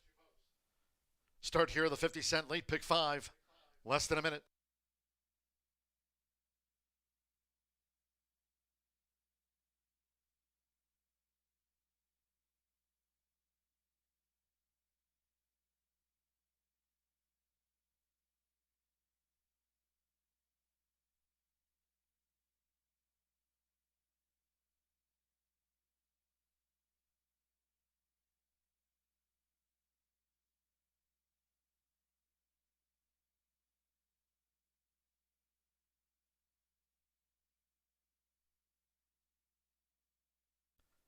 The horses are approaching the starting gate.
The horses have reached the starting gate. It is now post time. They're going in. Smoking Hot Justice, Sammy Bermudez for Aaron M. West. She's first in. Alberto Burgos with Caddy Justice has joined Smoking Hot Justice. Luis Contreras with Prayer Unbridled went in well. Santos Sanjor. What more debuts? Once more facing up to the gate.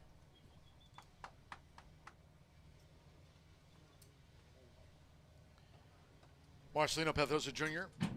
with Timeless Justice. Once more is in. Joseph Romero with Del Cap Alice. Here at 5.5 furlongs. Just a couple of them back. Joe Ramos with Not Bad, right? Smoking Hot Justice, 3-5 the favorite, and one more. Josh Morales with Twice Started. Suchi Song. Sunny skies, fast and firm. On a Thursday here at the track for the late pick 5 start, all in line. They're off and sprinting.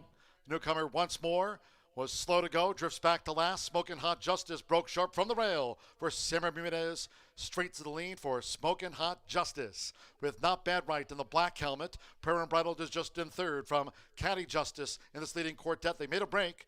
5 more lengths back then to Timeless Justice, who's now in fifth between fillies, with on the outside Suchi Song. Then comes Del Cap Alice, who's dropped back sharply and being ridden to gain. Once more trails. The quarter 23.20 seconds. Inside 3 to go. Not Bad Right. So Joe Ramos, Not Bad Right, just leans. Prayer Unbridled coming with a bid. And Smoking Hot Justice looks to kick with them as these maiden 2-year-old fillies straighten up head to head to head. Caddy Justice back in fourth. Suchi Song on the far outside and toward the rail. Timeless Justice, top of the lane. Here's Prayer Unbridled. Smoking Hot Justice has the kick here with a furlong to go. Smoking Hot Justice and Prayer Unbridled fully stretched by her now. The daughter of Harry's Holiday with Sammy Bermudez and the rail. Smoking Hot Justice just holds Prayer Unbridled. Smoking Hot Justice gets the result. A length over Prayer Unbridled. Timeless Justice third and Del Cap Alice finished fourth.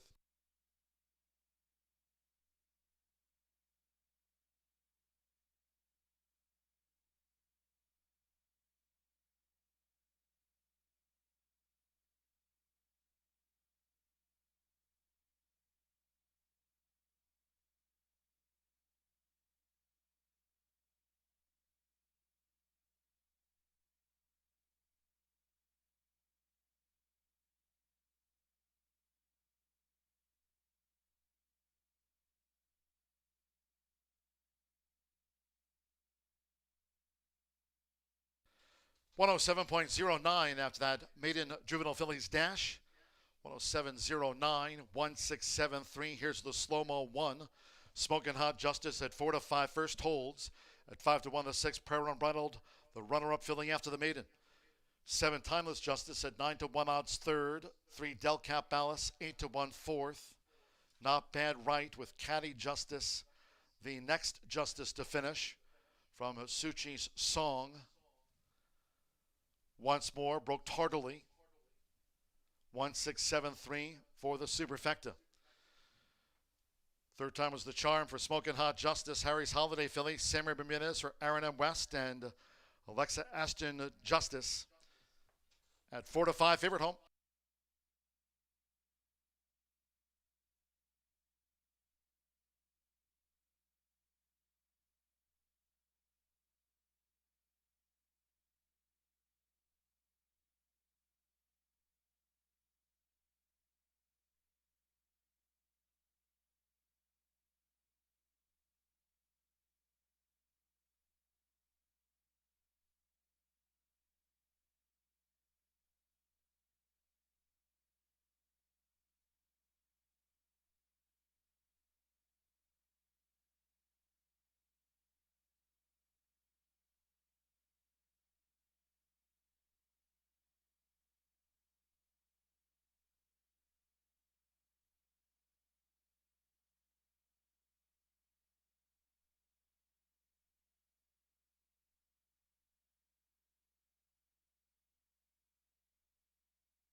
Ranks 4 official.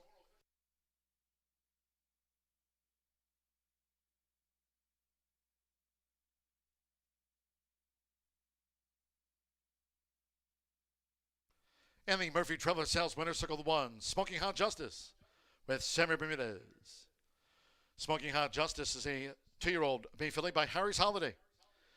Out of Fireball Katie by Heartspun. Aaron M. West trains for Alexa Ashton Justice.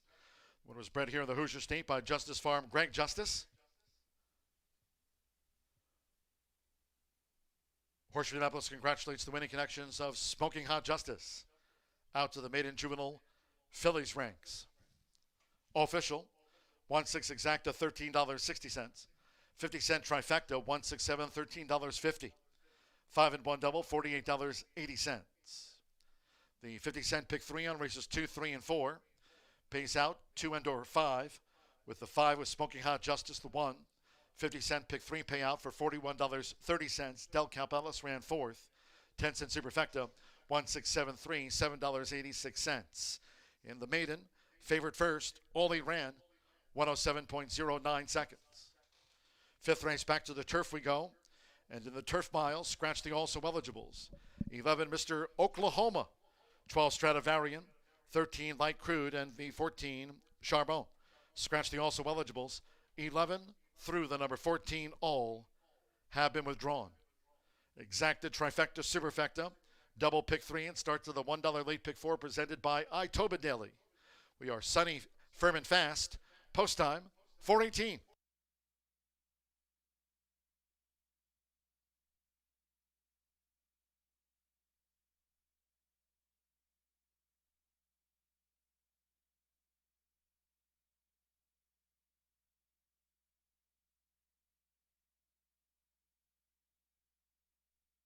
Late pick 5 start all in line. They're off and sprinting. Newcomer once more was slow to go, drifts back to last. Smoking Hot Justice broke sharp from the rail for Samuel Bermudez. Straight to the lead for Smoking Hot Justice. With Not Bad Right in the black helmet. Prayer Unbridled is just in third from Caddy Justice in this leading quartet. They made a break. 5 more lengths back then to Timeless Justice, who's now in fifth between fillies, with on the outside Suchi's Song. Then comes Del Cap Ballas, who's dropped back sharply and being ridden to gain. Once more trails. The quarter 23.20 seconds, inside 3 to go. Not Bad Right. So Joe Ramos, Not Bad Right, just leans. Prayer Unbridled coming with a bid. And Smoking Hot Justice looks to kick with them as these maiden 2-year-old fillies straighten up head to head to head. Caddy Justice back in fourth. Suchi's Song on the far outside and toward the rail. Timeless Justice, top of the lane. Here's Prayer Unbridled. Smoking Hot Justice, Marquez the kick here with a furlong to go. Smoking Hot Justice and Prayer Unbridled fully stretched by her now. The daughter of Harry's Holiday with Sammer Bermudez and the rail. Smoking Hot Justice just holds Prayer Unbridled. Smoking Hot Justice gets the result. A length over Prayer Unbridled. Timeless Justice third and Del Cap Alice finish fourth. 8-pick 5-star Dolan Mine. The Robin sprinting.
Hello and welcome to this week's Nathan Horse Racing History Minute. Having one Triple Crown winner exist at a time is already hard enough. But what if two were in the same race? In 1978, that happened twice, when Seattle Slew faced Affirmed in their first match, the Marlboro Cup. Seattle Slew was first, and Affirmed second.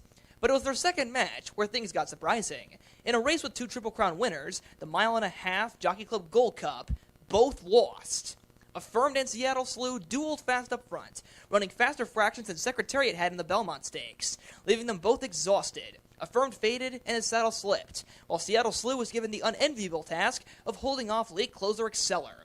But at the finish line, despite valiantly fighting back, Seattle Slew lost by a nose. And so Exceller became the only horse to beat two Triple Crown winners in one race, something we will likely never see again. That concludes this week's Nathan Horse Racing History Minute.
1 mile the distance for this upcoming turf race for the 5th race, 10 minutes away. Scratch your outside runners 11, 12, 13, and 14 out of this non-winners of 2, claiming 12,500 event. This one for the boys, going 1 mile on that beautiful turf course, that rail setting at 48 feet. And if you're still alive in that horseshoe hat trick, certainly wish you the best of luck.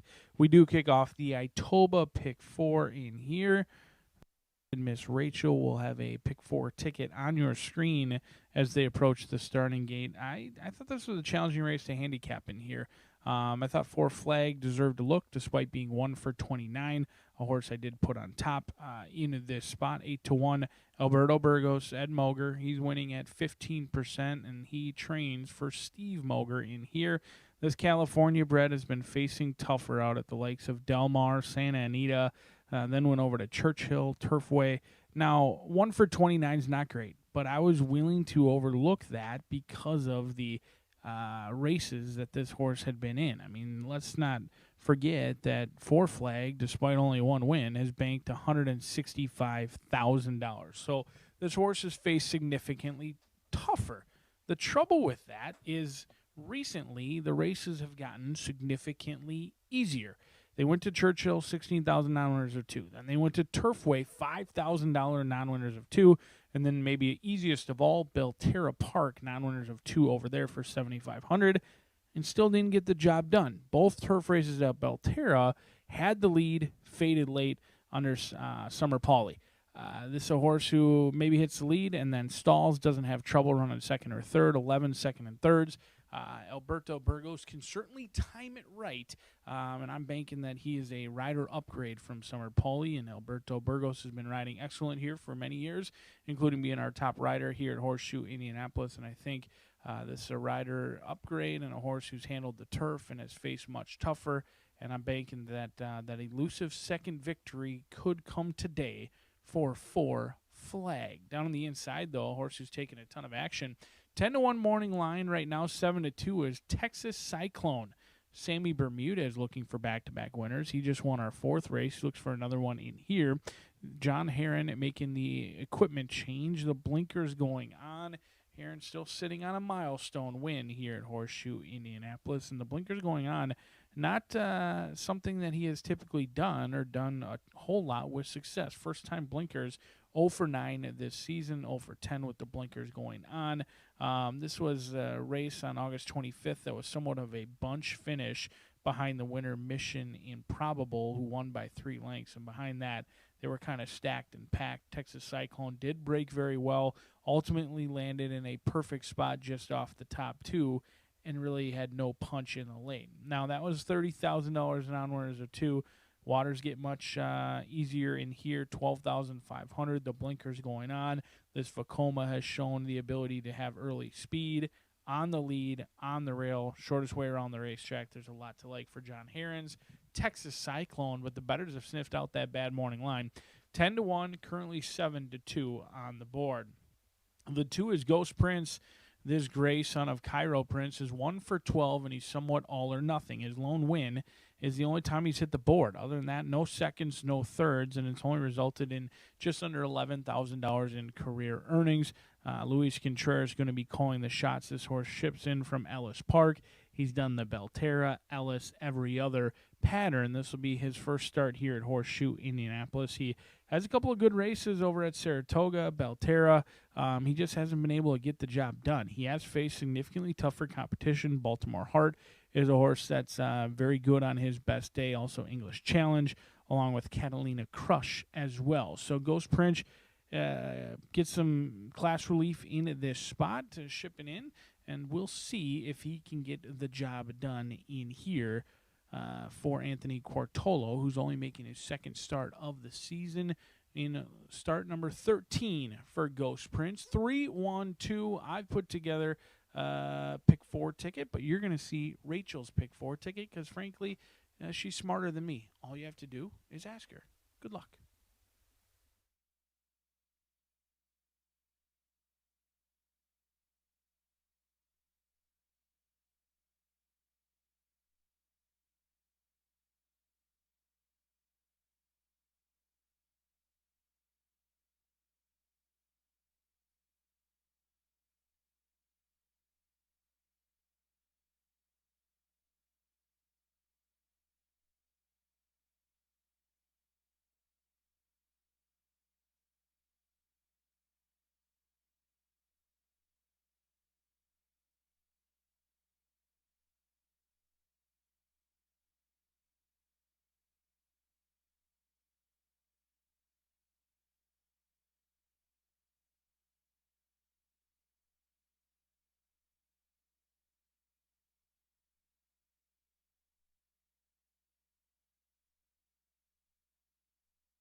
The horses call post right now for the 5th race.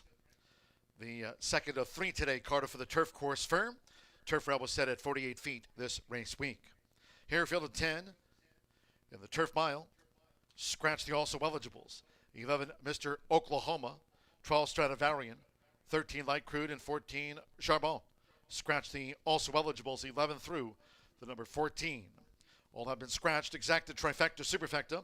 Double pick 3 and starts to the $1 late pick 4 presented by Itoba. Drawing closer to post time.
Less than 1 minute to post time. The horses are approaching the starting gate.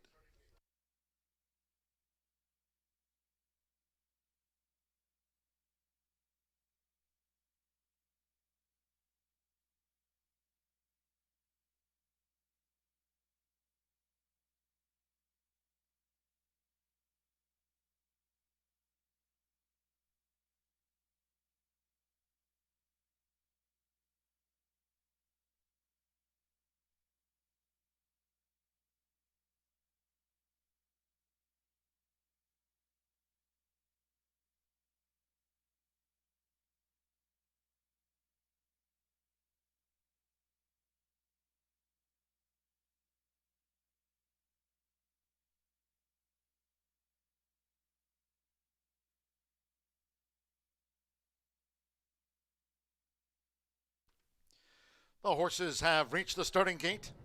It is now post time. Texas Cyclone, joined by Ghost Prince. Multiple opinions loaded. Vino Caldo. Loading here at the mile. Alberto Burgos with 4 flag coming up. Evan Roman with Born Flashy drew 8. Marcelino Pedroza Jr., Train and Trust. Moving into the starting gate here, sponsored by B&H Electric this season. Jose Gutierrez, Son of a Gray.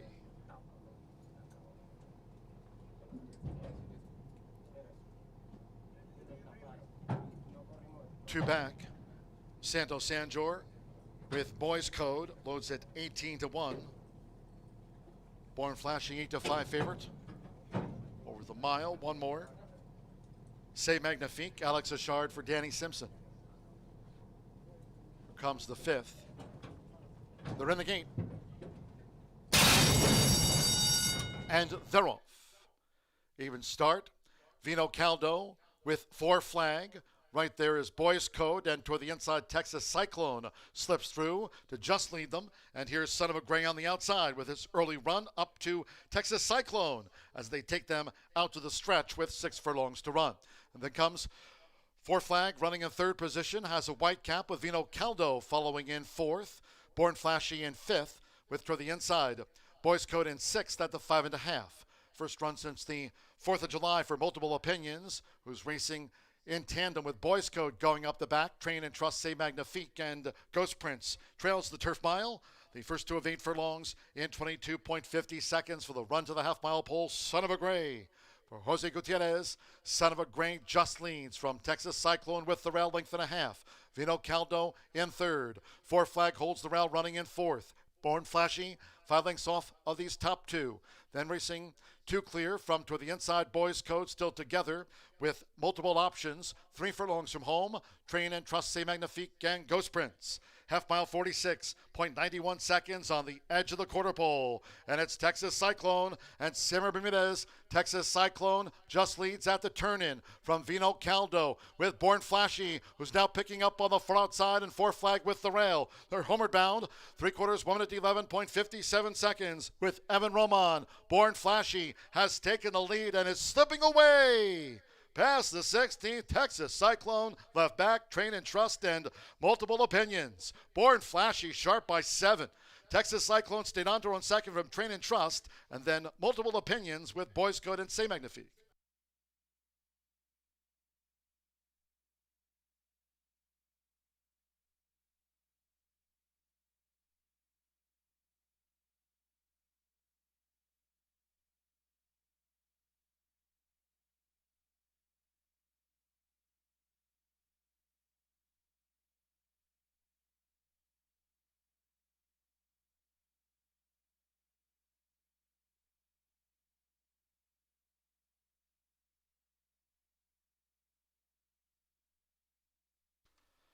(135.13) after the turf mile. 1 minute 35.13 seconds, 8:146. 8 Born Flashy, 3-5 first. 1 Texas Cyclone, 5-1 second after the turf mile. Number 4 Train and Trust at 28-1 odds third. 6 Multiple Opinions. First run since the 4th of July of Lone Star, 10-1 Multiple Opinions. Then Say Magnifique Boys Code together from Four Flag and Vino Caldo. Ghost Prince among those last to pull up was Son of a Gray, 135.13, 8146. Born Flashy. Evan Roman for Gennaro Garcia, a Southwest Racing Stable win at 3-5. The Turf Mile favorite obliges.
Race 5 official.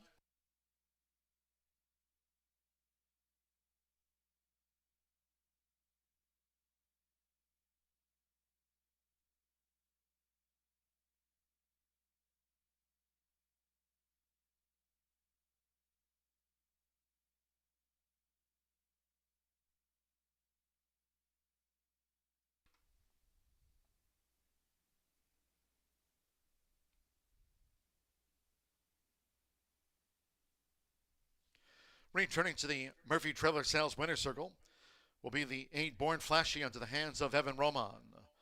Wins the Turf Mile. Born Flashy is a 4-year-old big gelding by Demarchelet at a Born Special by Pulpit for Gennaro Garcia's Southwest Racing Stables Incorporated. Horseshoe Indianapolis congratulates the winning connections of Born Flashy.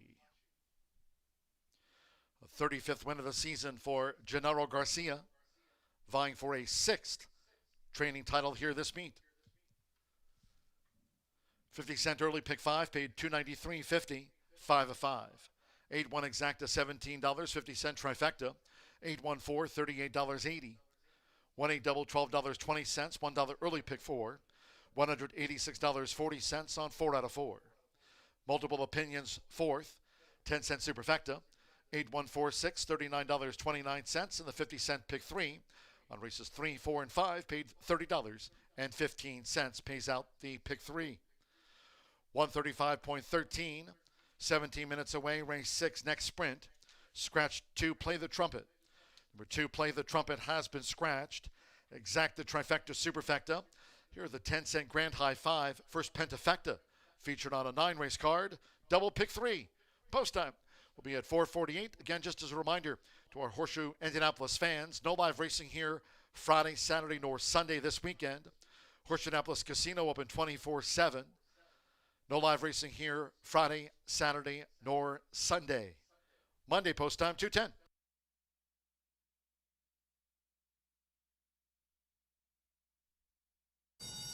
And they're off. Even start. Vino Caldo with 4 flag. Right there is Boys Code, and toward the inside, Texas Cyclone slips through to just lead them. And here's Son of a Gray on the outside with his early run up to Texas Cyclone as they take them out to the stretch with 6 furlongs to run. And then comes Four Flag running in third position, has a white cap with Vino Caldo following in fourth. Born Flashy in fifth with to the inside. Boys Code in sixth at the 5.5. First run since the 4th of July for Multiple Opinions, who's racing in tandem with Boys Code going up the back. Train and Trust, Say Magnifique, and Ghost Prince trails the turf mile. The first 2 of 8 furlongs in 22.50 seconds for the run to the half-mile pole. Son of a Gray. For Jose Gutierrez, Son of a Gray just leads from Texas Cyclone with the rail length and a half. Vino Caldo in third. Four Flag holds the rail running in fourth. Born Flashy, 5 lengths off of these top 2. Then racing 2 clear from to the inside. Boys Code still together with multiple options. 3 furlongs from home. Train and Trust, Say Magnifique, and Ghost Prince. Half mile 46.91 seconds on the edge of the quarter pole. And it's Texas Cyclone and Simmer Bermudez. Texas Cyclone just leads at the turn-in from Vino Caldo with Born Flashy, who's now picking up on the far outside, and Four Flag with the rail. They're homeward bound. 3/4, 1 minute 11.57 seconds with Evan Roman. Born Flashy has taken the lead and is slipping away. Past the 16th, Texas Cyclone, left back, Train and Trust, and Multiple Opinions. Born Flashy, sharp by 7. Texas Cyclone stayed on to run second from Train and Trust, and then Multiple.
We're just 11 minutes to the sixth race here at Horseshoe Indianapolis. We have a 3-year-old and up allowance. And this is a nice group. The 2, Play the Trumpet, is out. I went with the 10 here on top. I liked Run Jalen Run, and I went back and forth between the 10 and the 8, but I landed on the 10. I'm going to go 10-8-5 in here, and just off looks, boy, does this guy look good. The 10 Win Me Over is a 5-year-old gelding, and Indiana Dirt is 23. He's been on Indiana Dirt 23 of his 24 starts, so this is definitely a horse for the course here. All 5 wins have come here. All of his in the money finishes. He's earned $250,000 at this track. He gets Fernando de la Cruz. Now let's talk about this race. He was in the Nobody Listens last time. He was sprinting. He was on the slop. Today we're going 6 furlongs on the fast main track. So same distance. He didn't do much there, but look at the last allowance try. He was 3rd. He ran in our opening day handicap with Fernando aboard, and he won at 17-1 as well. He came back and was the favorite and was 3rd. So he's really just a guy who knows the course well. Sprinting on the dirt here he's made a great career of it. He also put in a work on September 6th coming into this race. Well, he's put in a few because his last race was June 25th. So he's had 3 months, July, August, yeah, about almost 3 months off. So September 6th, 4 furlongs, 47-4 breezing, 4:58. Yeah, so I like Win Me Over 2-1. Then let's go to my 8. Run, Jalen Run.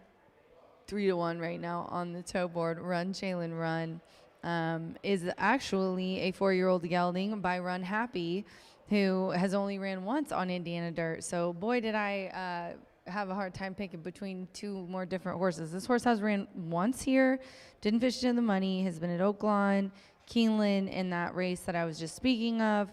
August 21st, ended up 5th in that race.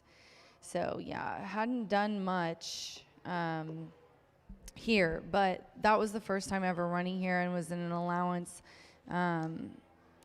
entry level, and we're still kind of in one of those entry other than. Travis Wales comes in to ride for Steve Manley. As you can see at is that FanDuel Park, I think? Allowance optional claiming for 20. He romped in both those races as the bettor's favorite. I don't know if that race the last time was really all that tough for company, but he did kind of bobbled at the start, kind of came out of the gate a little wonky. That could have been it.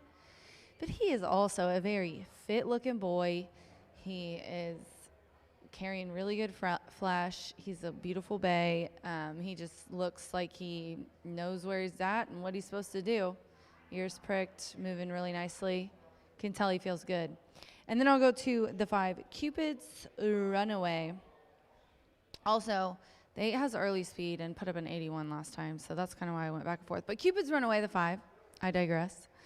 Ramos is aboard here for Klopp, bred and owned by Reese Ranch.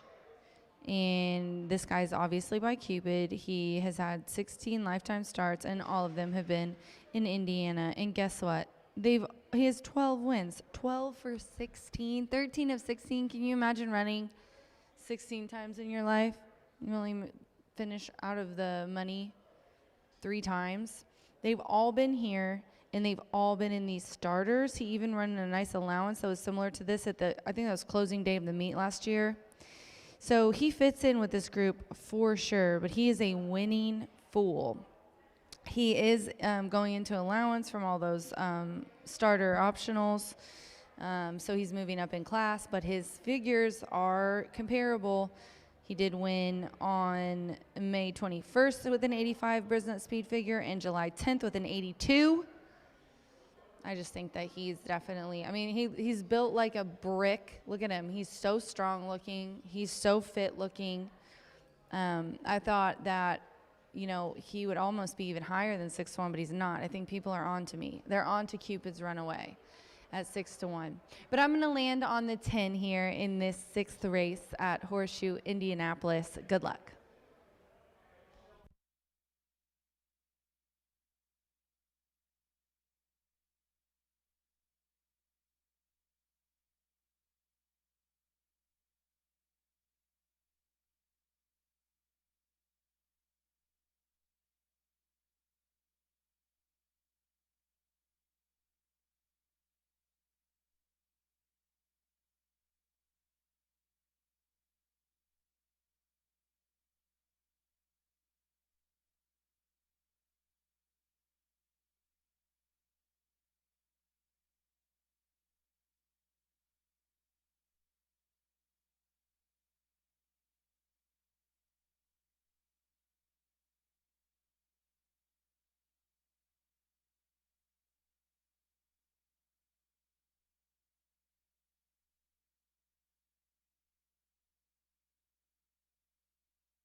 The horses coming onto the track now for the sixth race.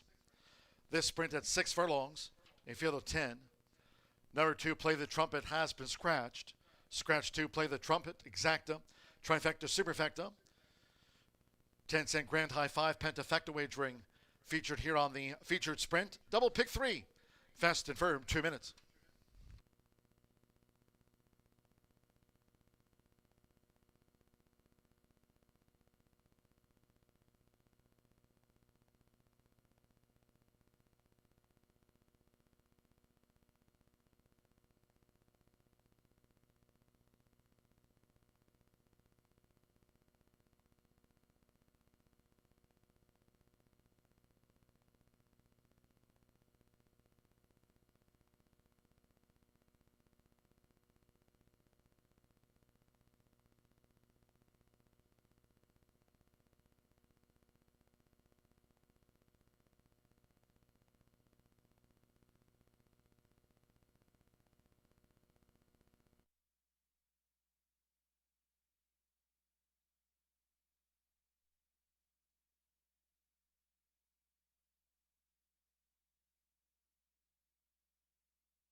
Less than 1 minute to post time.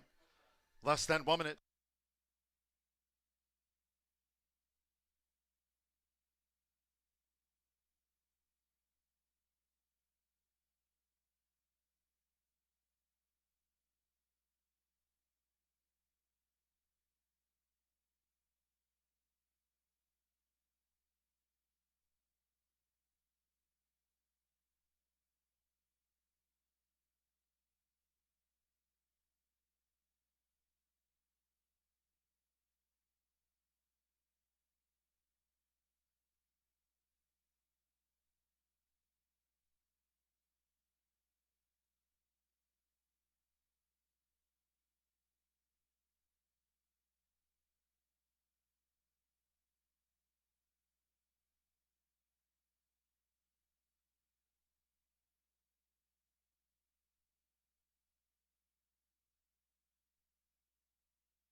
The horses are approaching the starting gate.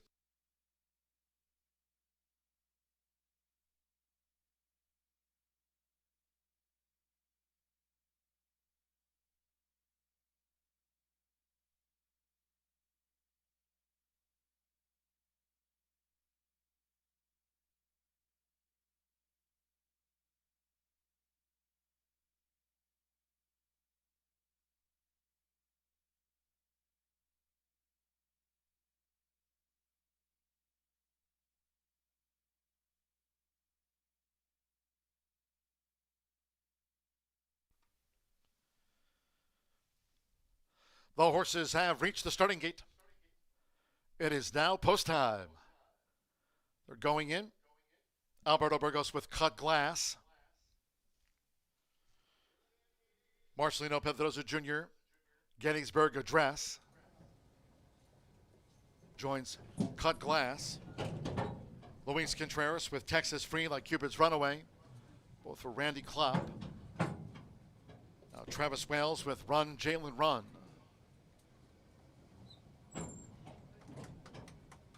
Mitchell Merle, Neutron. Jose Gutierrez with Holiday House. Joe Ramos, Cupid's Runaway. Fernando Letta Cruz, Win Me Over, coming up. Quentin O'Kane, 2 back. Special Queen, be a double on the card for Evan Roman at 6 furlongs. Stand by. One more. Sir Gallivant, Santo Sanjor for John Herron. This field of 10 with 49 wins between them in the Thursday feature. They're in the gate.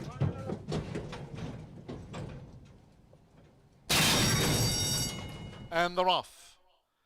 And a fast start for Cut Glass from the rail. Special Queen, there's Cupid's Runaway, Neutron, and also Run Jalen Run with early interest. It's Cut Glass. Has come dashing from the rail for Alberto Burgos to seize the lead. From Neutroners right there, and Cupid's Runaway's on the speed too. Run Jalen Run joined by Texas Free. They are 4th and 5th and right together going past the half-mile pole. Special Creed has the white dots on the black sleeves, and then comes Gettysburg Address with on the outside as they round the far turn. Win Me Over, and in between horses is Holiday House and Sir Gallivant Trails. The quarter 22.19 seconds inbound for the quarter pole. Cupid's Runaway racing outside of Neutron. Cut Glass put to pressure to kick on with these leaders as they come for home. Run Jalen Run is sweeping into action as they straighten away. Texas Free has the white blinkers. Cupid's Runaway hits the top of the stretch. Half mile 44.95 seconds for Joe Ramos. It is Cupid's Runaway. Texas Free. The Indiana Breds come to the forefront from Neutron, who battles on toward the inside. Sir Gallivant is running on. They're close to home. Texas Free. Cupid's Runaway. Both for Randy Klopp. Cupid's Runaway dived out of the finish, looking for a 5-timer at the meet. Photo with Texas Free. Cupid's Runaway, Texas Free close. Sir Gallivant and Neutron follow them home.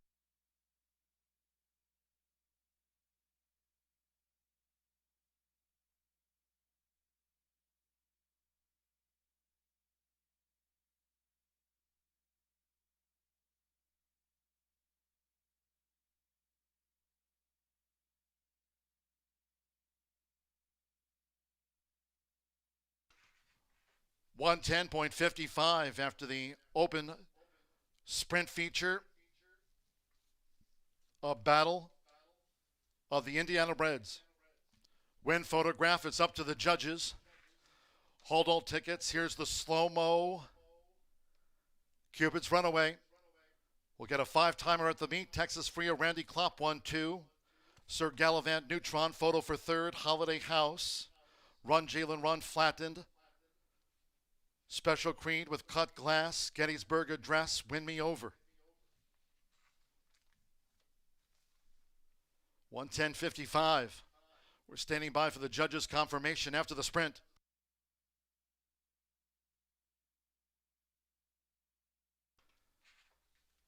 Five, 3, 4, 11, and the 9 runs 5th, 5. Cupid's Runaway. 5th victory here this season. Over 3, Texas Free. Those Indiana Breds for Randy Klopp both. 4 Neutron, 8 to 1/3, 11 Sir Gallivant, 7 to 1/4, and 9 Holiday House 5th. 5, 3, 4, 11, 9 Joe Ramos. with his 60th victory of the meet. It's the leading 41st for Randy Klopp.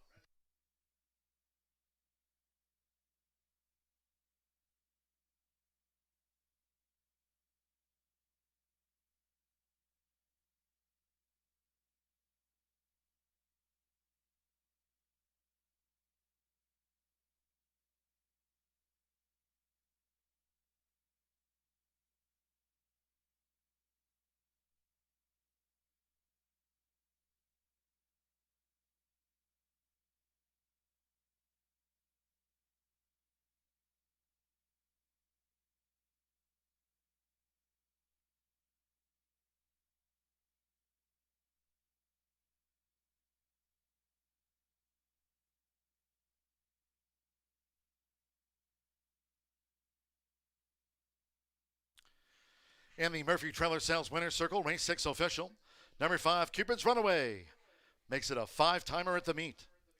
Cupid's Runaway is a 5-year-old chestnut gelding by Cupid, out of the Bowman's Band mare, running from Rosie Joe Ramos. For leading trainer Randy Klopp, recording his 41st victory here this season. Here for Reese Ranch of Indiana breeder Dennis Reese. Horseshoe Indianapolis congratulates the winning connections of Cupid's Runaway, takes out the sprint feature for a 5th win here this season. We'll have a 10-cent grand high five pentafecta carryover, $3,065. That on to race 7, the maiden turf. 5-3 exacta, both for Randy Klopp, the Indiana breds photo, $194.40. 50-cent trifecta, $382. 8-5 double paid $22 even. 50-cent pick 3, $14.65. That pentafecta carries over to the 7th race maiden turf. The 10-cent superfecta, Sir Gallivant back in 4th. 5-3, 4-11, 10-cent superfecta, $492.37. 110.55 after the sprint feature. Race 7, scratch 1, Just Bernie. 1, Just Bernie has been scratched. No rider changes overweights. 3 Dom Traces, blinkers on. 3 Dom Traces, blinkered. Exacta trifecta superfecta. Once again, that carryover will be in the 10-cent grand high five. Pentafecta carryover, $3,065. Double final pick 3 of the day. Post time 5:18.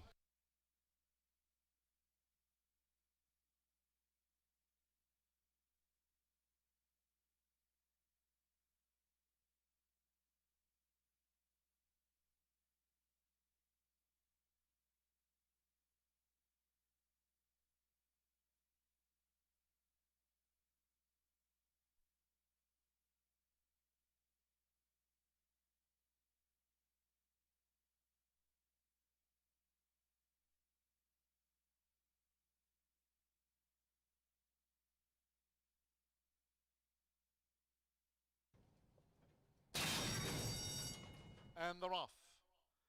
And a fast start for Cut Glass from the rail. Special Queen. There's Cupid's Runaway. Neutron and also Run Jalen Run with early interest. It's Cut Glass. Has come dashing from the rail for Alberto Burgos to seize the lead. From Neutron is right there. And Cupid's Runaway's on the speed too. Run Jalen Run joined by Texas Free. They are 4th and 5th and right together going past the half-mile pole. Special Creed has the white dots on the black sleeves, and then comes Gettysburg dressed with on the outside as they round the far turn. Win Me Over, and in between horses is Holiday House and Sir Gallivant Trails. The quarter 22.19 seconds inbound for the quarter pole. Cupid's Runaway racing outside of Neutron. Cut Glass put to pressure to kick on with these leaders as they come for home.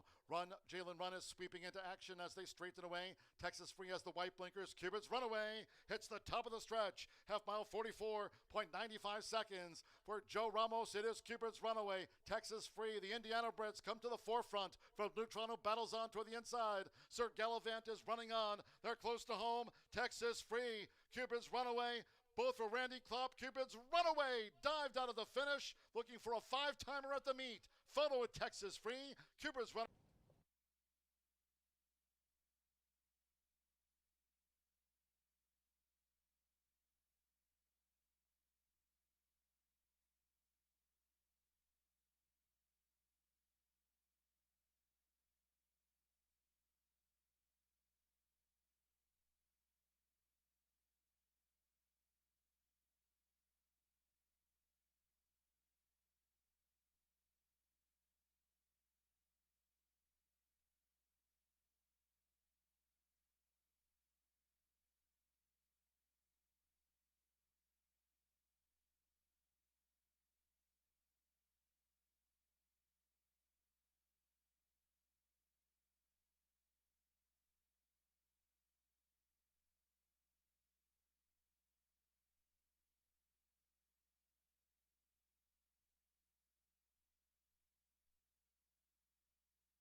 When it comes to horse racing, you can never have too much information. With Twin Spires, you can place your bets with confidence. Whether you use handicapping insights like our Brisnet speed ratings, prime power and past performances, the guidance of our experts' top picks, or just choose a name that catches your eye. Yes! No matter how you pick your horse, bet with Twin Spires. And now you can race to victory with Twin Spires tournaments. The 2025 Global Symposium on Racing. It's the premier networking event of the year. Connect with the who's who of racing. Collaborate face-to-face with key decision makers. Be a part of the international conversation. Discover the latest technology and innovation. Join us December 8th through 10th. Register at racingsymposium.com.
Ten minutes to the seventh race here, Horseshoe Indianapolis, and we have a 3-year-old nut maiden special weight. The one, just Bernie, is out, and a late change not in the program. The 3 will run in blinkers, Dom Traces.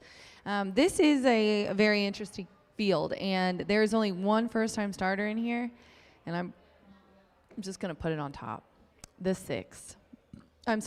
8, and that is the longest shot on the board. Poetic Words. Now, you must be thinking, Rachel, why? Why did you go with Poetic Words? Well, obviously because Michelle, well, not Michelle Elliott specifically, but her husband Chili said he really, really likes this horse. And this is the kind of group I feel like you can get away with this. It's not a bunch of first-time starters. These are all horses that have tried multiple times to break the maiden and just haven't been able to do it. And I thought, why not just put in a horse who is first-time starter? Hasn't proven that it doesn't want to get to the wire first. Jose Gutierrez as well has been on fire. Kid is riding spectacularly. Michelle's having a really great year. This is a 3-year-old gelding by Game winner. And the Damn Poetic is by Violence. And Violence is one of my top 3 favorite sires. If you saw Violence ever in person, I saw him in person when he first stood at stud. He is the most visually impressive and gorgeous horse I've ever seen in my life. Violence, hands down. And this Damn, I think the little bit of Candy Ride, all of this kind of says that he's probably going to like the grass. And we're going a mile. She's just putting him in at a mile and a 16th on the grass right off the bat. I love to see it. That's a bold move from my girl. I haven't even talked to her yet about it, but I just have a feeling that this guy's going to run well. Plus, the works. it's not all the time that you can you can say, oh yeah, this work was a bullet work here and there, but there's numerous ones that I like from this horse. There's a gate work on August 12th I like a lot, 4 furlongs, 48 and 2, 3 of 27. There was a bullet work before that on July 25th, 3 furlongs, 37 and 2, breezing. Then there's a bullet work on August 28th, 5 furlongs, 101 and 4, breezing, and then also a gate work on September 3rd. So I'm just kind of excited to see what he's going to do. He's a new wild card in this group. I mean, everyone else has tried, and this guy's his first time out. So I thought, why not take a swing? Then I'm going to go with the 6 here. In the 7th race, I'm going to go, oh, I did it to you again, Aaron. I'm so sorry. Let's show the 6 now. Let's just go in that order. Globalist, Fernando de la Cruz aboard for Brad Cox. I didn't really get to talk to Ricky about this horse. His assistant, Ricky Giannini. This is a 3-year colt by Global Campaign. Fernando de la Cruz is aboard. Obviously, Brad's high percentage in everywhere. Off this kind of layoff, he also is 25%. Hasn't ran since June 26th. Put up a 77 in the last race and a 79 on debut, beaten a neck, was 3rd last time. The dam has 4 winners from 6 starters and 3 turf winners. That is Livy, McKenzie, Macho Uno. And obviously, I just said he was 3rd in the last race. Then I'm going to go with the 3. And that is Dom Traces, the one that I said adds blinkers. Decky Cannon comes in to ride for Ignacio Carreras. This horse is making its 7th lifetime start, only has a 3rd to its credit. Now, this horse hasn't raced for a couple months either. Since July 10th, tried Colonial after trying the turf here a couple times. The best race this horse has ever had was at a mile and a 16th here on our grass and was 3rd, only beaten a little over 2. So that's probably the thinking here. Let's just get him back over here. I like the August 30th work since then at the Thoroughbred Training Center, 4 furlongs, 49 and 2, breezing, and then a bullet on September 6th there as well, 4 furlongs, 48 and 1. Sorry I switched it up on you there, Aaron. I was really excited about this first-time starter from Michelle Elliott. The 8 is my top selection in here in a very nice maiden going long, a mile and a 16th on the grass. Good luck.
Stepping onto the track now for the 7th race.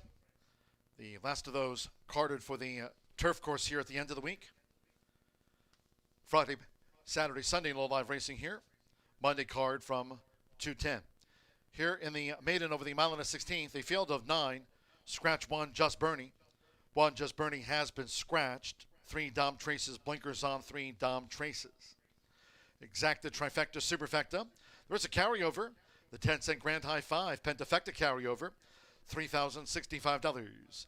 Double final pick 3 of the day and of the race week here. We are firm and fast and drawing closer to post time.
The horses are approaching the starting gate.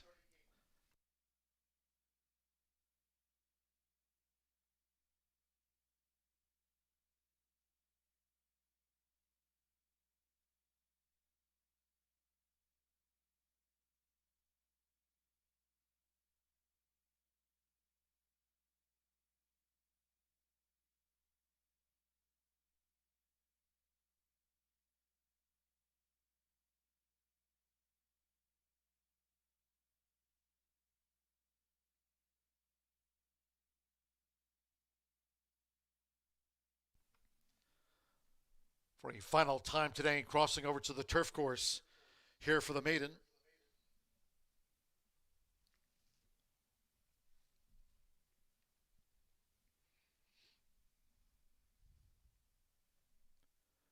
The horses have reached the starting gate.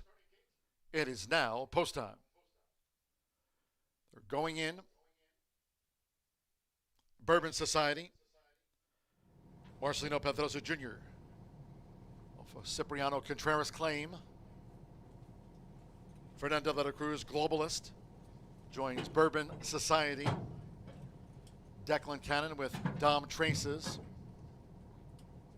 Blinkers on Dom Traces. Here for the maiden. Luis Contreras with Texas Splurge.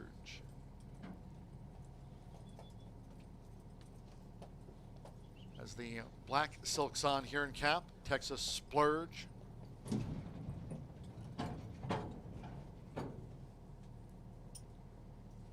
Evan Romont, Snowdrift in the Godolphin blue.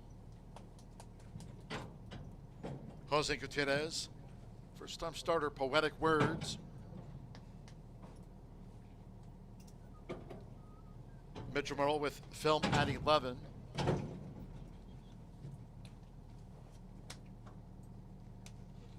First time starter by game winner, Poetic Words. Here over the mile inning 16th. Globalist 8-5 favorite. To couple them back. Alberto Burgos. 8-time started Motown Jazz. Going here, first time gelding, Motown Jazz. One more. Midnight in Finley. Will be a double for Joe Ramos after Cupid's runaway. Made it a 5-timer at the meet. Course firm rail at 48 feet this race week. All in. They're off.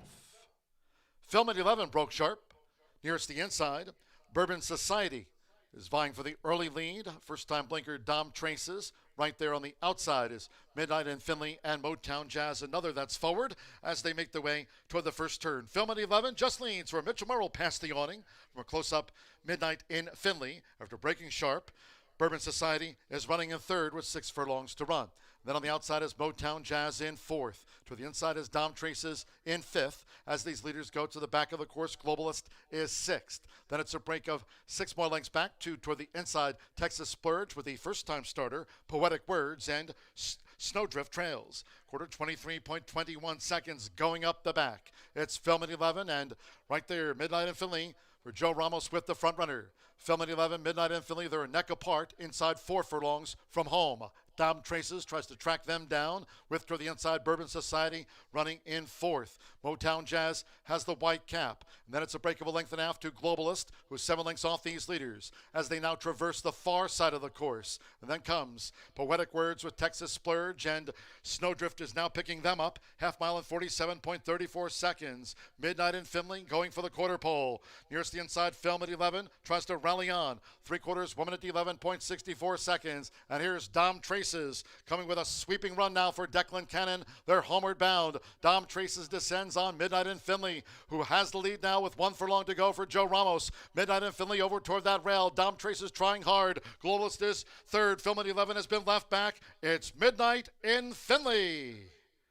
Out to the maiden ranks by 2.5 from Dom Traces. Globalist was third, and then Bourbon Society next, followed by Film at 11 and Motown Jazz Photo. Snowdrift was after that.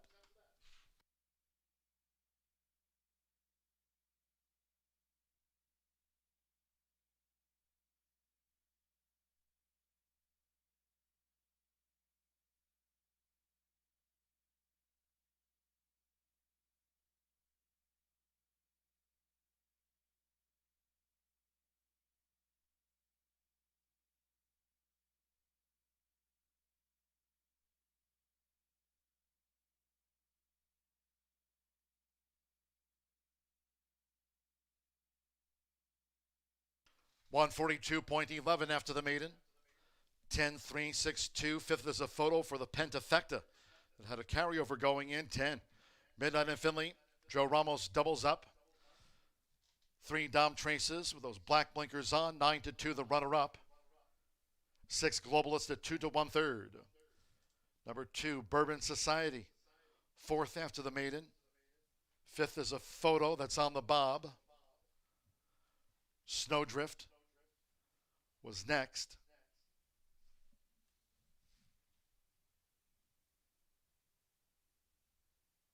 Midnight in Finley gets off the mark in his 5th run. Joe Ramos for Michael Ewing. Tier Racing LLC. 10-3-6-2. And 5 Film at 11 was 5th. Hold on tickets until official.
Race 7 official. Result confirmed by the judges. 10-3. 6-2-5.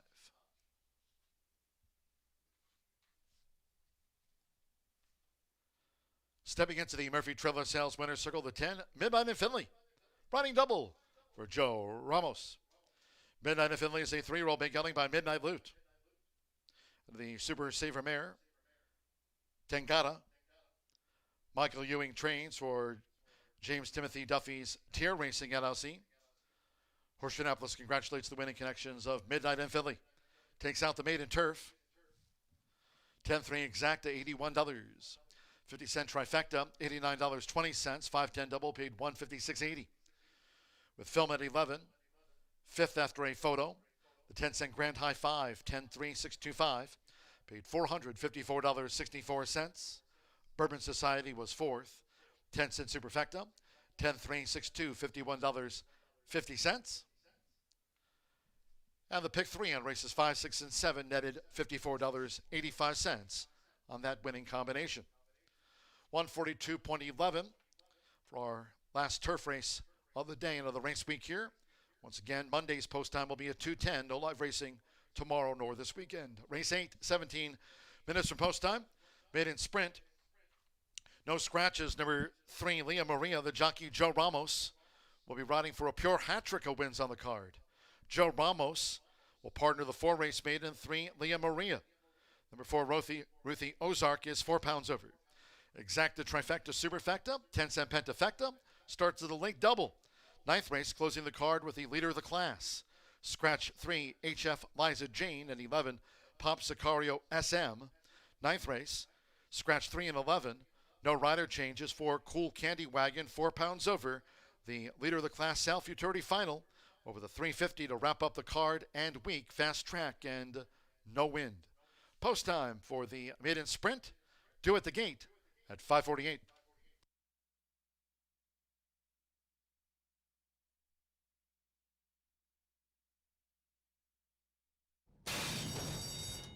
They're off. Film at 11 broke sharp. Nearest the inside, Bourbon Society is vying for the early lead. First-time blinker Dom Traces. Right there on the outside is Midnight in Finley and Motown Jazz, another that's forward as they make their way toward the first turn. Film at 11 just leads for Mitchell Murrow past the awning from a close-up. Midnight in Finley after breaking sharp. Bourbon Society is running in third with 6 furlongs to run. Then on the outside is Motown Jazz in fourth. To the inside is Dom Traces in fifth. As these leaders go to the back of the course, Globalist is sixth. Then it's a break of 6 more lengths back toward the inside. Texas Splurge with the first-time starter, Poetic Words, and Snowdrift Trails. Quarter 23.21 seconds going up the back. It's Film at 11, and right there, Midnight in Finley for Joe Ramos with the front runner. Film at 11, Midnight in Finley, they're a neck apart inside 4 furlongs from home. Dom Traces tries to track them down with to the inside Bourbon Society running in fourth. Motown Jazz has the white cap. And then it's a break of a length and a half to Globalist, who's 7 lengths off these leaders as they now traverse the far side of the course. And then comes Poetic Words with Texas Splurge, and Snowdrift is now picking them up. Half mile in 47.34 seconds. Midnight in Finley going for the quarter pole. Nearest the inside, Film at 11 tries to rally on. 3/4, 1 minute 11.64 seconds. And here's Dom Traces coming with a sweeping run now for Declan Cannon. They're homeward bound. Dom Traces descends on Midnight in Finley, who has the lead now with 1 furlong to go for Joe Ramos. Midnight in Finley over toward that rail. Dom Traces trying hard. Globalist is third. Film at 11 has been left back. It's Midnight in Finley.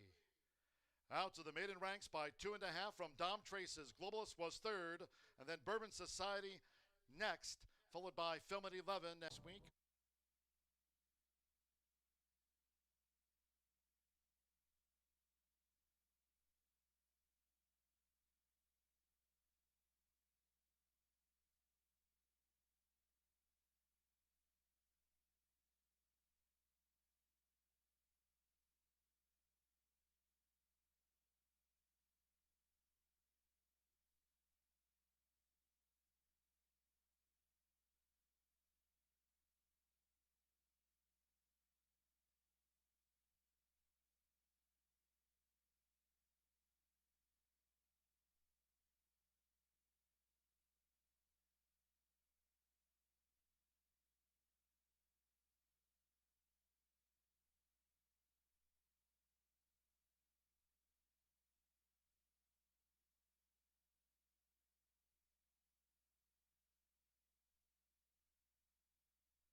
made John laugh. I made my cameraman John laugh.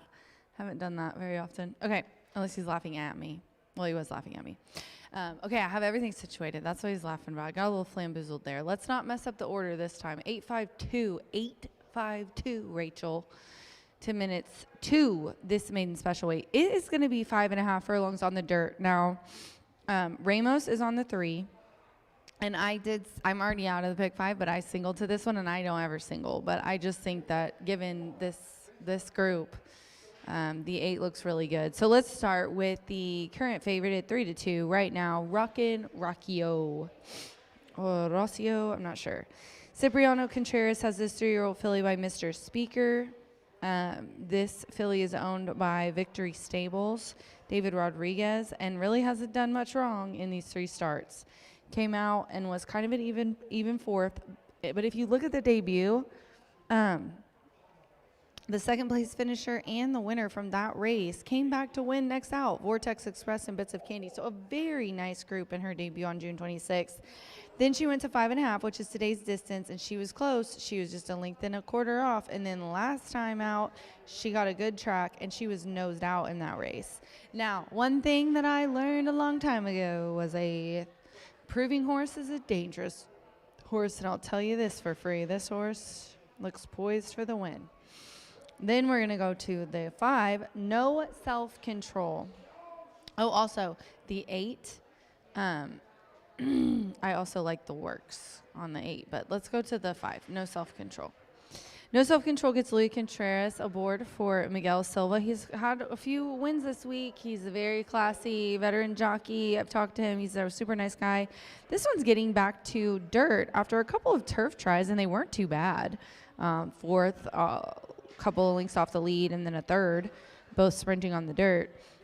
This horse was pretty close at 5 furlongs back in June on the slop. We get a dry track today.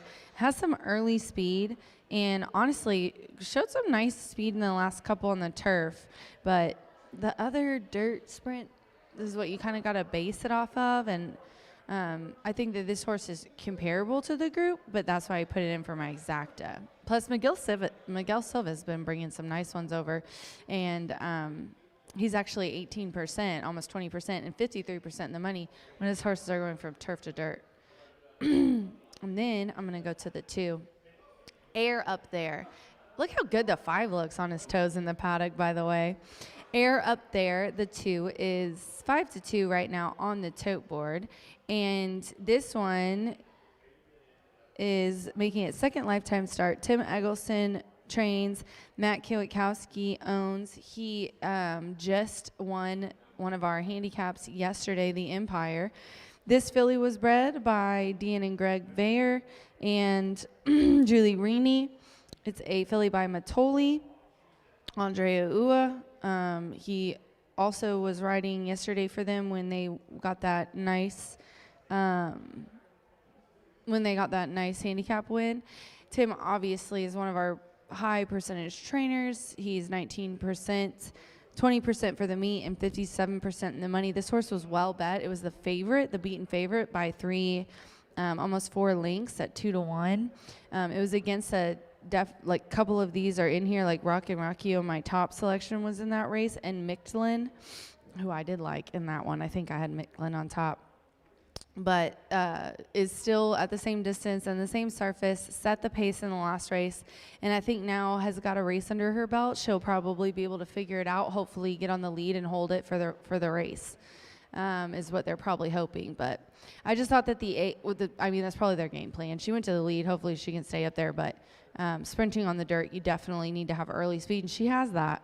I just gave the 8 the nod. The numbers are better, and he was so close last time. Nosed out. So 8-5-2 for me here in the final thoroughbred race. But remember, we do have leader of the class sales futurity finals. After this, we have a quarter horse stakes race. So stick around for that. Martha's going to go over it. But in this final thoroughbred race of the day, I have the 8 Rockin' Rockio. Good luck.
The horses call post route now for the 8th race. Maiden sprint here at 5.5 furlongs, a field of 8.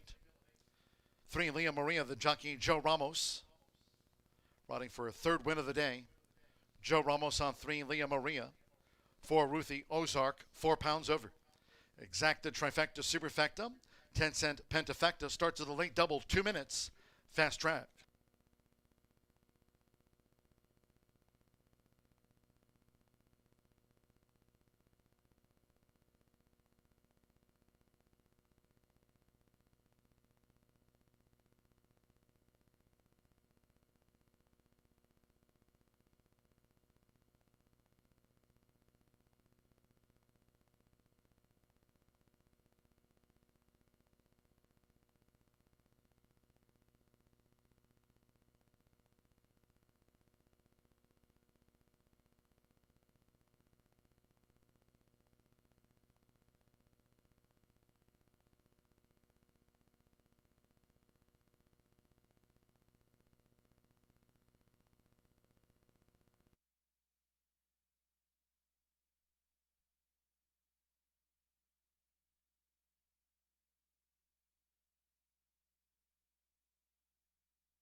Less than 1 minute to post time. Less than 1 minute.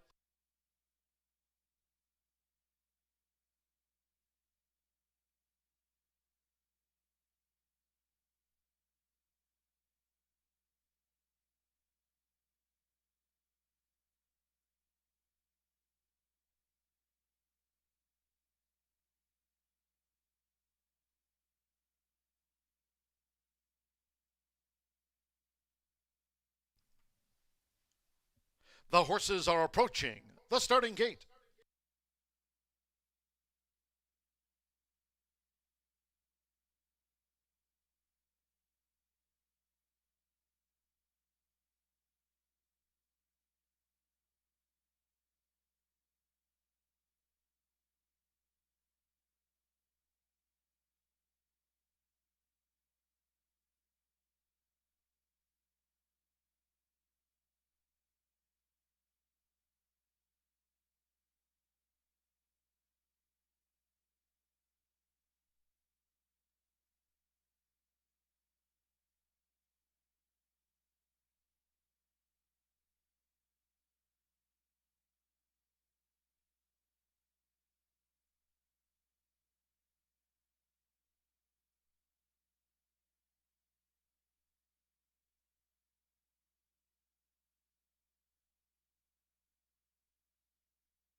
The horses have reached the starting gate. It is now post time. They're going in. Luis Contreras with No Self-Control. The first filly to move into the starting gate. Alex Achard, Michelin. Like No Self-Control, both for Silva Racing. Who Not What? Evan Roman has a win on the card. Andre Zaloa, Air Up There. Alberto Burgos with Swift B. Both in now. Two back. Or in fact, three fillies in back of the starting gate. Up comes Leah Maria. Be a hat trick of wins on the card for Joe Ramos. Now these two fillies. Joseph Romero with Ruthie Ozark. Even Money Rockin' Rocio will be last to come up. Marcelino Pedroso Jr. for Cipriano Contreras. Three-time started Rockin' Rocio loads at evens. We've had a fast track here. They're in the gate.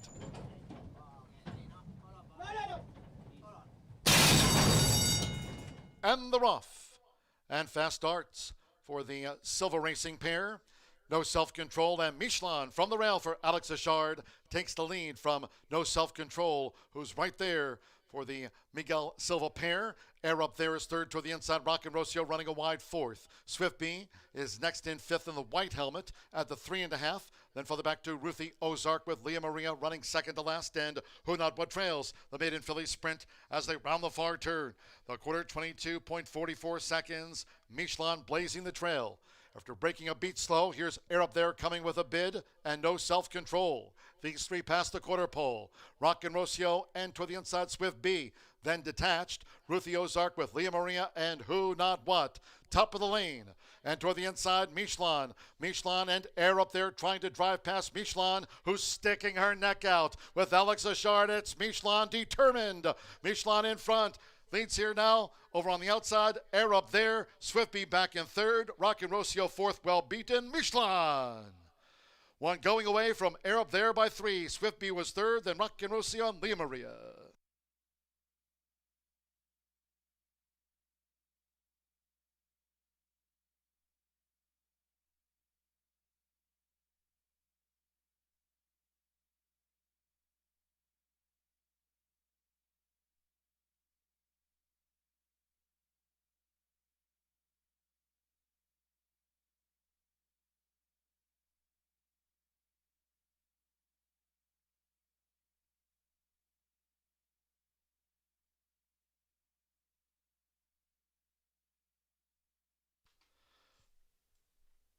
$105.24 after the maiden fillies dash.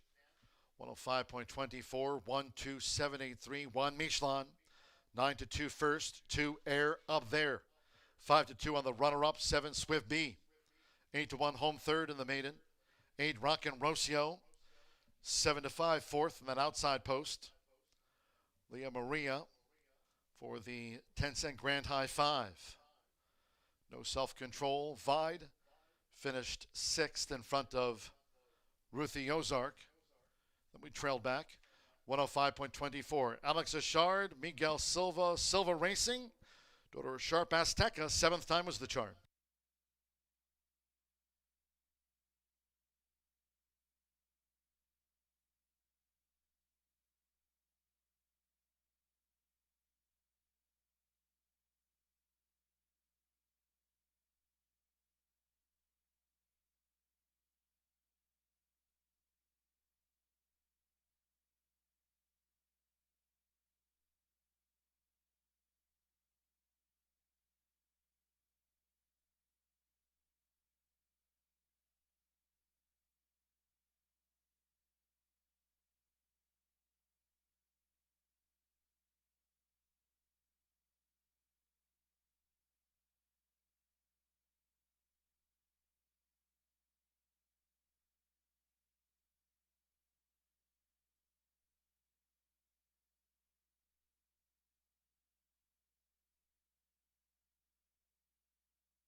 Stepping into the Murphy Trailer Sales Winner Circle, the one, Michelin with Alex Achard. Michelin is a 3-year-old dark bay or brown filly by Sharp Azteca out of Sarah Bayanese for Miguel Silva's Silva Racing LLC. Horseshoe Indianapolis congratulates the winning connections of Michelin. Out to the maiden fillies ranks official. 1-2 exacta, $59 even. 10-cent superfecta paid $27.37. Rockin' Rocio ran fourth. 50-cent trifecta, 1-2-7, $65.25.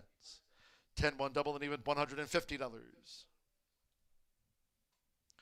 50-cent pick 3, 5 with the 10 with the 1, Michelin, $197.50.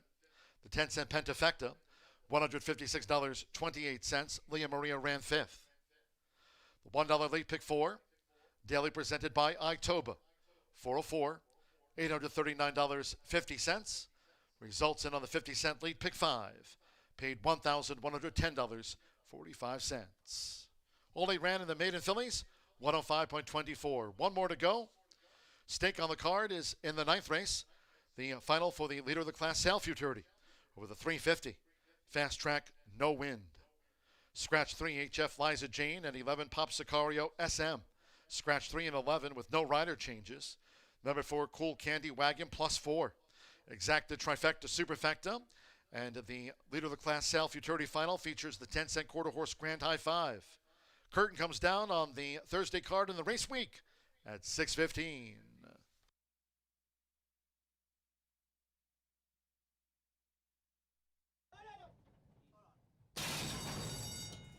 And the rough and fast starts for the Silva Racing pair.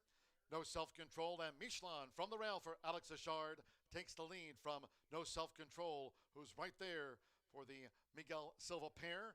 Air Up There is third toward the inside. Rockin' Rocio running a wide fourth. Swift B is next in fifth in the white helmet at the 3.5.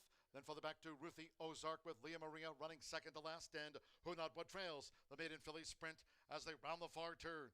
The quarter, 22.44 seconds. Michelin blazing the trail. After breaking a beat slow, here's Air Up There coming with a bid and No Self-Control. These 3 past the quarter pole. Rockin' Rocio and toward the inside Swift B. Then detached, Ruthie Ozark with Leah Maria and Who Not What. Top of the lane. And toward the inside, Michelin. Michelin and Air Up There trying to drive past Michelin, who's sticking her neck out. With Alex Achard, it's Michelin determined. Michelin in front. Leads here now. Over on the outside, Air Up There. Swiftby back in third. Rockin' Rocio fourth, well beaten. Michelin. One going away from Air Up There by 3. Swiftby was third, then Rockin' Rocio and Leah Maria.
Meanwhile, 2-year-olds in action to close out the Thursday card at Horseshoe Indianapolis. It's a stakes race, 62,960, leader of the class, Sail Futurity. It's a kind of a cool thing because the horses that ran in trials August 25th had all been products of the annual QHRAI speed sale. So these horses were sold in the speed sale and had an opportunity to become stakes winner, and you're going to see one of them emerge today. I'm going to talk a little bit more about the speed sale, and also I put something on my Twitter feed about how you can get involved because it begins tomorrow.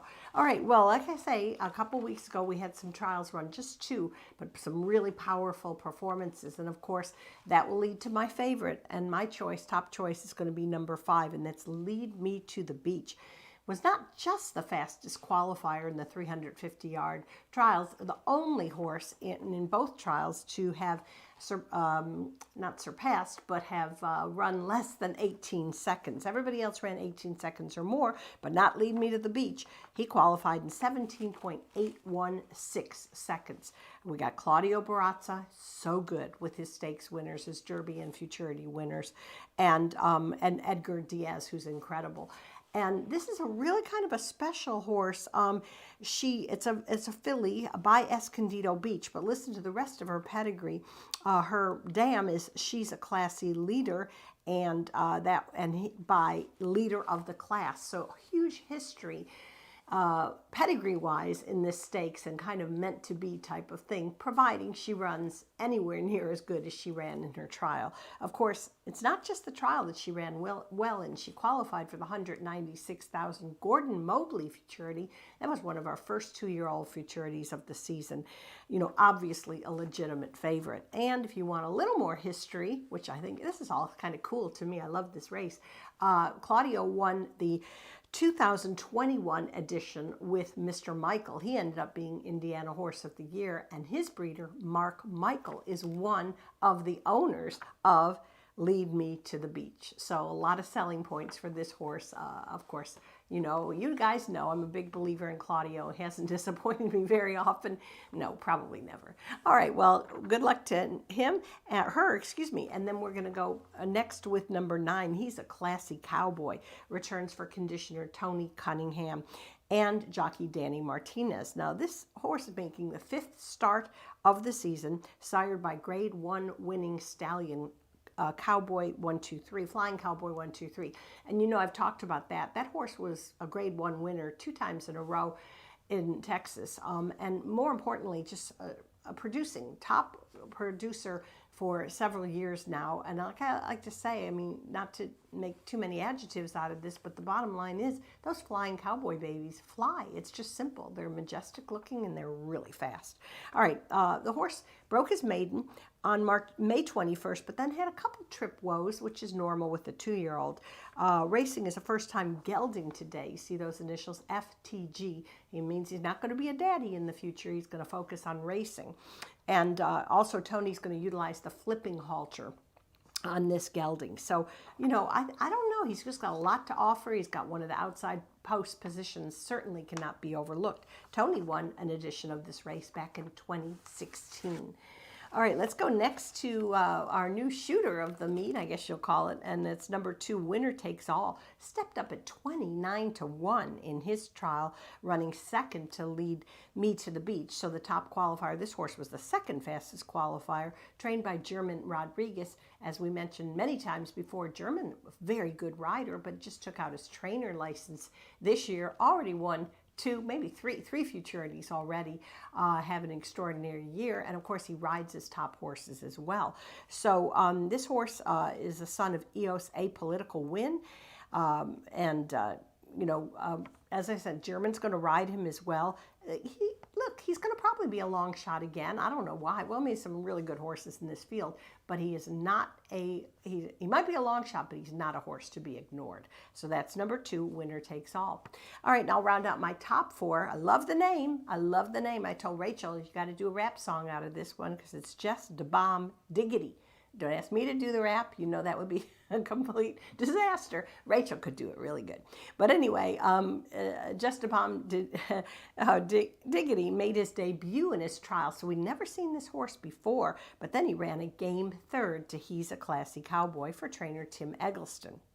Bred by Mark and Teresa Myers. This is a gelding by Jess Zooming. He's going to be ridden by Eduardo Diaz, currently our leading quarter horse jockey in the colony. And he looks to make an impact. He drew the far outside post. It's pretty advantageous for some horses. They're only going to have trouble to their inside, not right in the middle.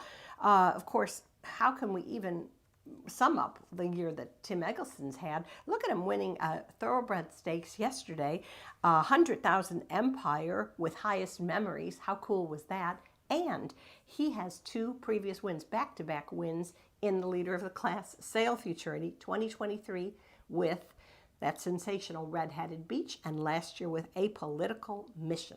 So wowie zowie for Tim. That's all I can say. All right, we're going 5-9, 2-10, but we got a field of 9, so we got to throw in a long shot here. And I'm going to recommend number 6, HF. He's a Brick House. That's a Commodore song. Oh, I like that one too. Son of Just Being Valiant, who is kind of going in the right direction. I think more than the right direction for trainer Natasha Perez and her go-to rider, Diego Bocanegra. So that's going to be it for today. It's going to be a great race. Good luck to all. And by the way, check out the speed sale. I almost got through the whole thing. Speed sale. It's an online horse sale. You, as a fan, could become a horse owner and be here next year watching your horse go to the winner's circle. So have a great evening. Enjoy this race. Check out the speed sale, and we'll see you back here on Monday.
The horses call postword for the ninth race to close out the card with the leader of the class, Sal Futurity. The final over the 350. Scratch the 3, HF Liza Jane, and 11, Pop Sicario SM. 1 is Eos Run and Roxy. Francisco Quintero rides for Tony Cunningham, trains for A-Win Investments. Number 2, Winner Takes All. German Rodriguez rides and trains for Keith Bodie and Quarter Shots Stables LLC. 3 scratch, 4 is Cool Candy Wagon. Orlando Pena rides for the leading quarter horse conditioner this season. Tim Eggleston trains for Kelly Eggleston and No Ramirez. Number 5, Lead Me to the Beach with Edgar Diaz riding for Claudio Barraza. Trains for Mark Michael, Tim Penequo, and Casey Penequo. Number 6, HF, He's a Brick House. Diego Bocanegra for Natasha Perez and owner Dirk K. Hickson. 7 is Lil Zoom Zoom. Isidro Banuelos riding for Tony Cunningham. Trains here for LC Racing LLC of Charlie Sanchez. 8 is Miss KTB 23. Antonio Rodriguez riding for German Rodriguez, breeder owner Keith Bodie. Number 9, He's a Classy Cowboy. One of the Tony Cunningham trio. Trains here, the 2-time winner for Duke Racing LLC. And number 10, Just a Bomb Diggity. Eduardo Luna Diaz, the season's top quarter horse jockey for Tim Eggleston and owner Robert A. Ray. Scratch 3 and number 11, the 4 Cool Candy Wagon 4 over. Exacta Trifecta Superfecta, the 10-cent quarter horse Pentafecta, and just a short time away from the leader of the class, Sal Futurity.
The horses have reached the starting gate. It is now post time for the leader of the class, Sal Futurity. Loading for the final. He's a Classy Cowboy. Uses a flipping halter.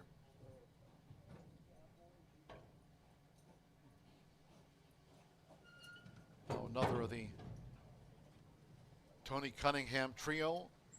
Lil Zoom Zoom uses a flipping halter. Eos Run and Roxy. So the Tony Cunningham trio first in. EOS Running Roxy has the rail draw. Now winner takes all. German Rodriguez rides and trains. Winner takes all to post 2. Leading up, Miss KTB 23. Miss KTB 23 joins up. Cool Candy Wagon. Orlando Pena, Tim Eggleston tops the quarter horse trainer leaderboard here this season. HF, he's a brick. House. 2 back. Lead Me to the Beach, Edgar Diaz or Claudio Barazza. 4-5 on Lead Me to the Beach. Went right in. 1 more. Just a Bomb Dignity, Eduardo Luna Diaz, the top quarter horse jockey here this season. 350 yards for the final. Fast track, some movement in the gate. They've settled ready. Off from the leader of the class, Sal Futurity. Fast start for Lead Me to the Beach with HF. He's a brick house. 220 yards to come. Nearest the inside is Winner Takes All. Here comes a charge from Lil Zoom Zoom. On the outside, Just a Bomb Diggity. They're near home. Lead Me to the Beach. Winner Takes All toward the inside. Winner Takes All. Winner Takes All. Then Lead Me to the Beach. And the leader of the class, Sal Futurity, Just a Bomb Diggity, and Miss KTB 23.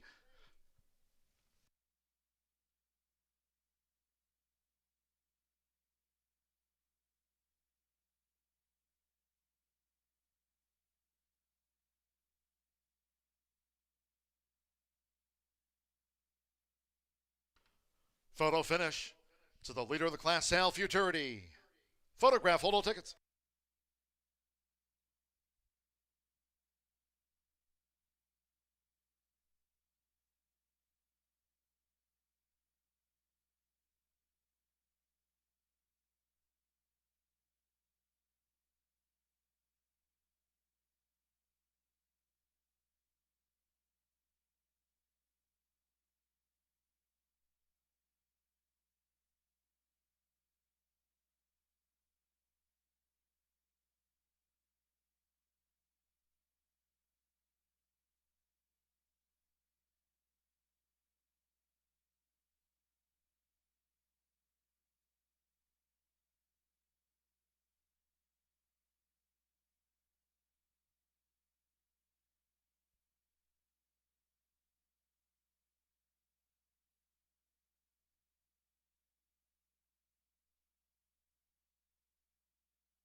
.987 seconds after the final. Upset time.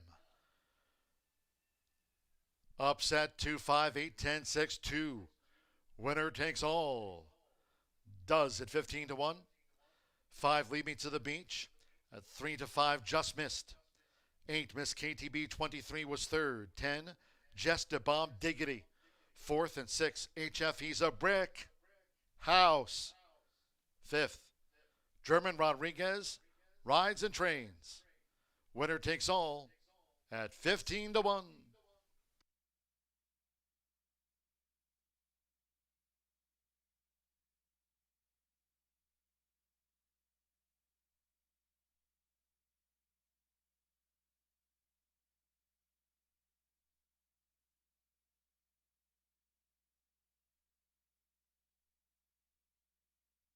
Result official. 2-5 exacta paid $105.80, 50-cent trifecta, $243.75, 1-2 double, $279.40. The 10-cent superfecta, $410.94. Just a Bomb Diggity ran 4th. Pick 3, 10 with the 1 with the 2. Winner Takes All, $729.40. The 10-cent quarter horse pentafecta. That's the leader of the class, Sal Futurity final, $4,251.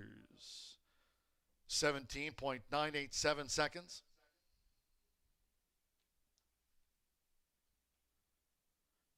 It's a 1-3 for German Rodriguez. Rode the winner.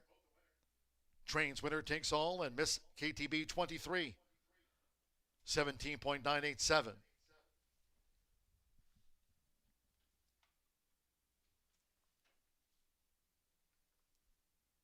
Here comes the 2 winner takes all. Wins the final for the leader of the class, Sal Futurity. 2-year-old Sorrel gelding by EOS Apolitical Win. Out of the Goody mare, I got a Goody. German Rodriguez. Rode winner takes all. Trains Miss KTB 23. The winner here for Keith Bodie and Quarter Shot Stables LLC of George Covey. Horseshoe Indianapolis congratulates the connections of winner takes all at 15-1 odds.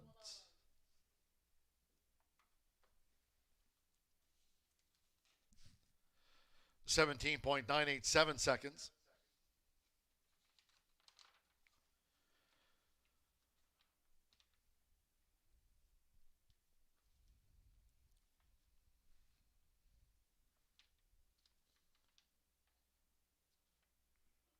The winner's presentation coming up after the running of the leader of the class, Sal Futurity final. Winner takes all for rider, trainer German Rodriguez. Train the third, Miss KTB 23 for the German Rodriguez barn. 17.987 seconds. Winner's presentation, along with Director of Racing and Racing Secretary Chris Polson, will be joined in the Murphy Trailer Sales Winner's Circle by Assistant Racing Secretary Chris Kamak. Winner's presentation after the running of the leader of the class, Sal Futurity. The final on a fast track. There was no wind. 17.987 seconds.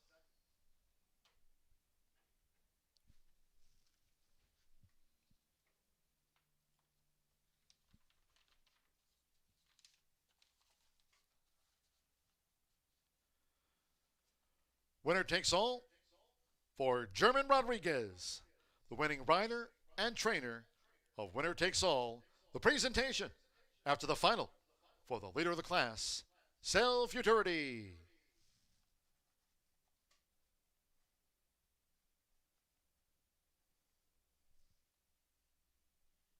Well done, German. To remind all, no live racing here Friday, Saturday, nor Sunday. Monday through Thursday cards the next 2 weeks here at the track. Post time 2:10. That'll do it for me here today from the broadcast booth. And this week, keep it right here.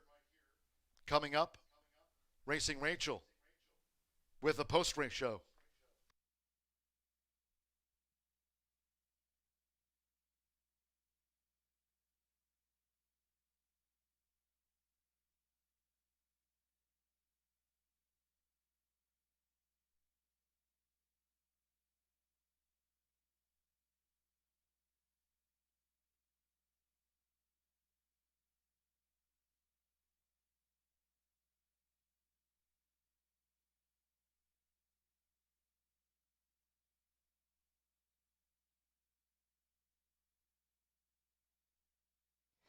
The leader of the class goes to some of my favorite people around here, Keith Bodie and Rose, George, and German, I guess.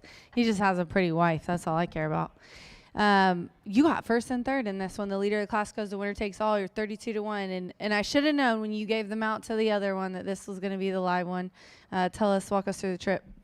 Well, he broke good. You know, the number 5 broke a little bit in front, but he stood with him. And, I mean, as soon as I started asking him, he went the distance. And that's what happened. Tell everybody what it's like to ride and train your own horses. It's got to be double the work at least. I mean, and then there's got to be a bunch of other stuff. I mean, it's a privilege to ride and train these horses, but, I mean, it takes a lot out of me, to be honest, to train both and ride. But, you know, this team right here we got, it's going great. It's going great. He's doing it all. I was out here riding in the morning with the outrider, and German's just trotting along talking to me about what horse he has in Saturday. I'm like, gosh, you're working him, you're training him, you're riding him. The man can do no wrong. George, I've got to embarrass. He is wonderful. George, did you guys just say this is the first one that you've had together? You finally won? One of my best friends. He's one of my best friends, and Rose and him, and we finally got one together. Well, Awesome. So that's got to be very special. It's one of the special ones, to be honest with you. It's pretty exciting. I know. I could tell because you went running out of the winner's circle like you hadn't been here in a while. No, it's been a year and a half, man. I tell you what, it's been terrible. Well, I can't tell you how excited that you are. New foot in the door now, maybe. All right, guys, congratulations on the win. Winner takes all, and German Rodriguez and these wonderful people and connections. That was our final race. Good night.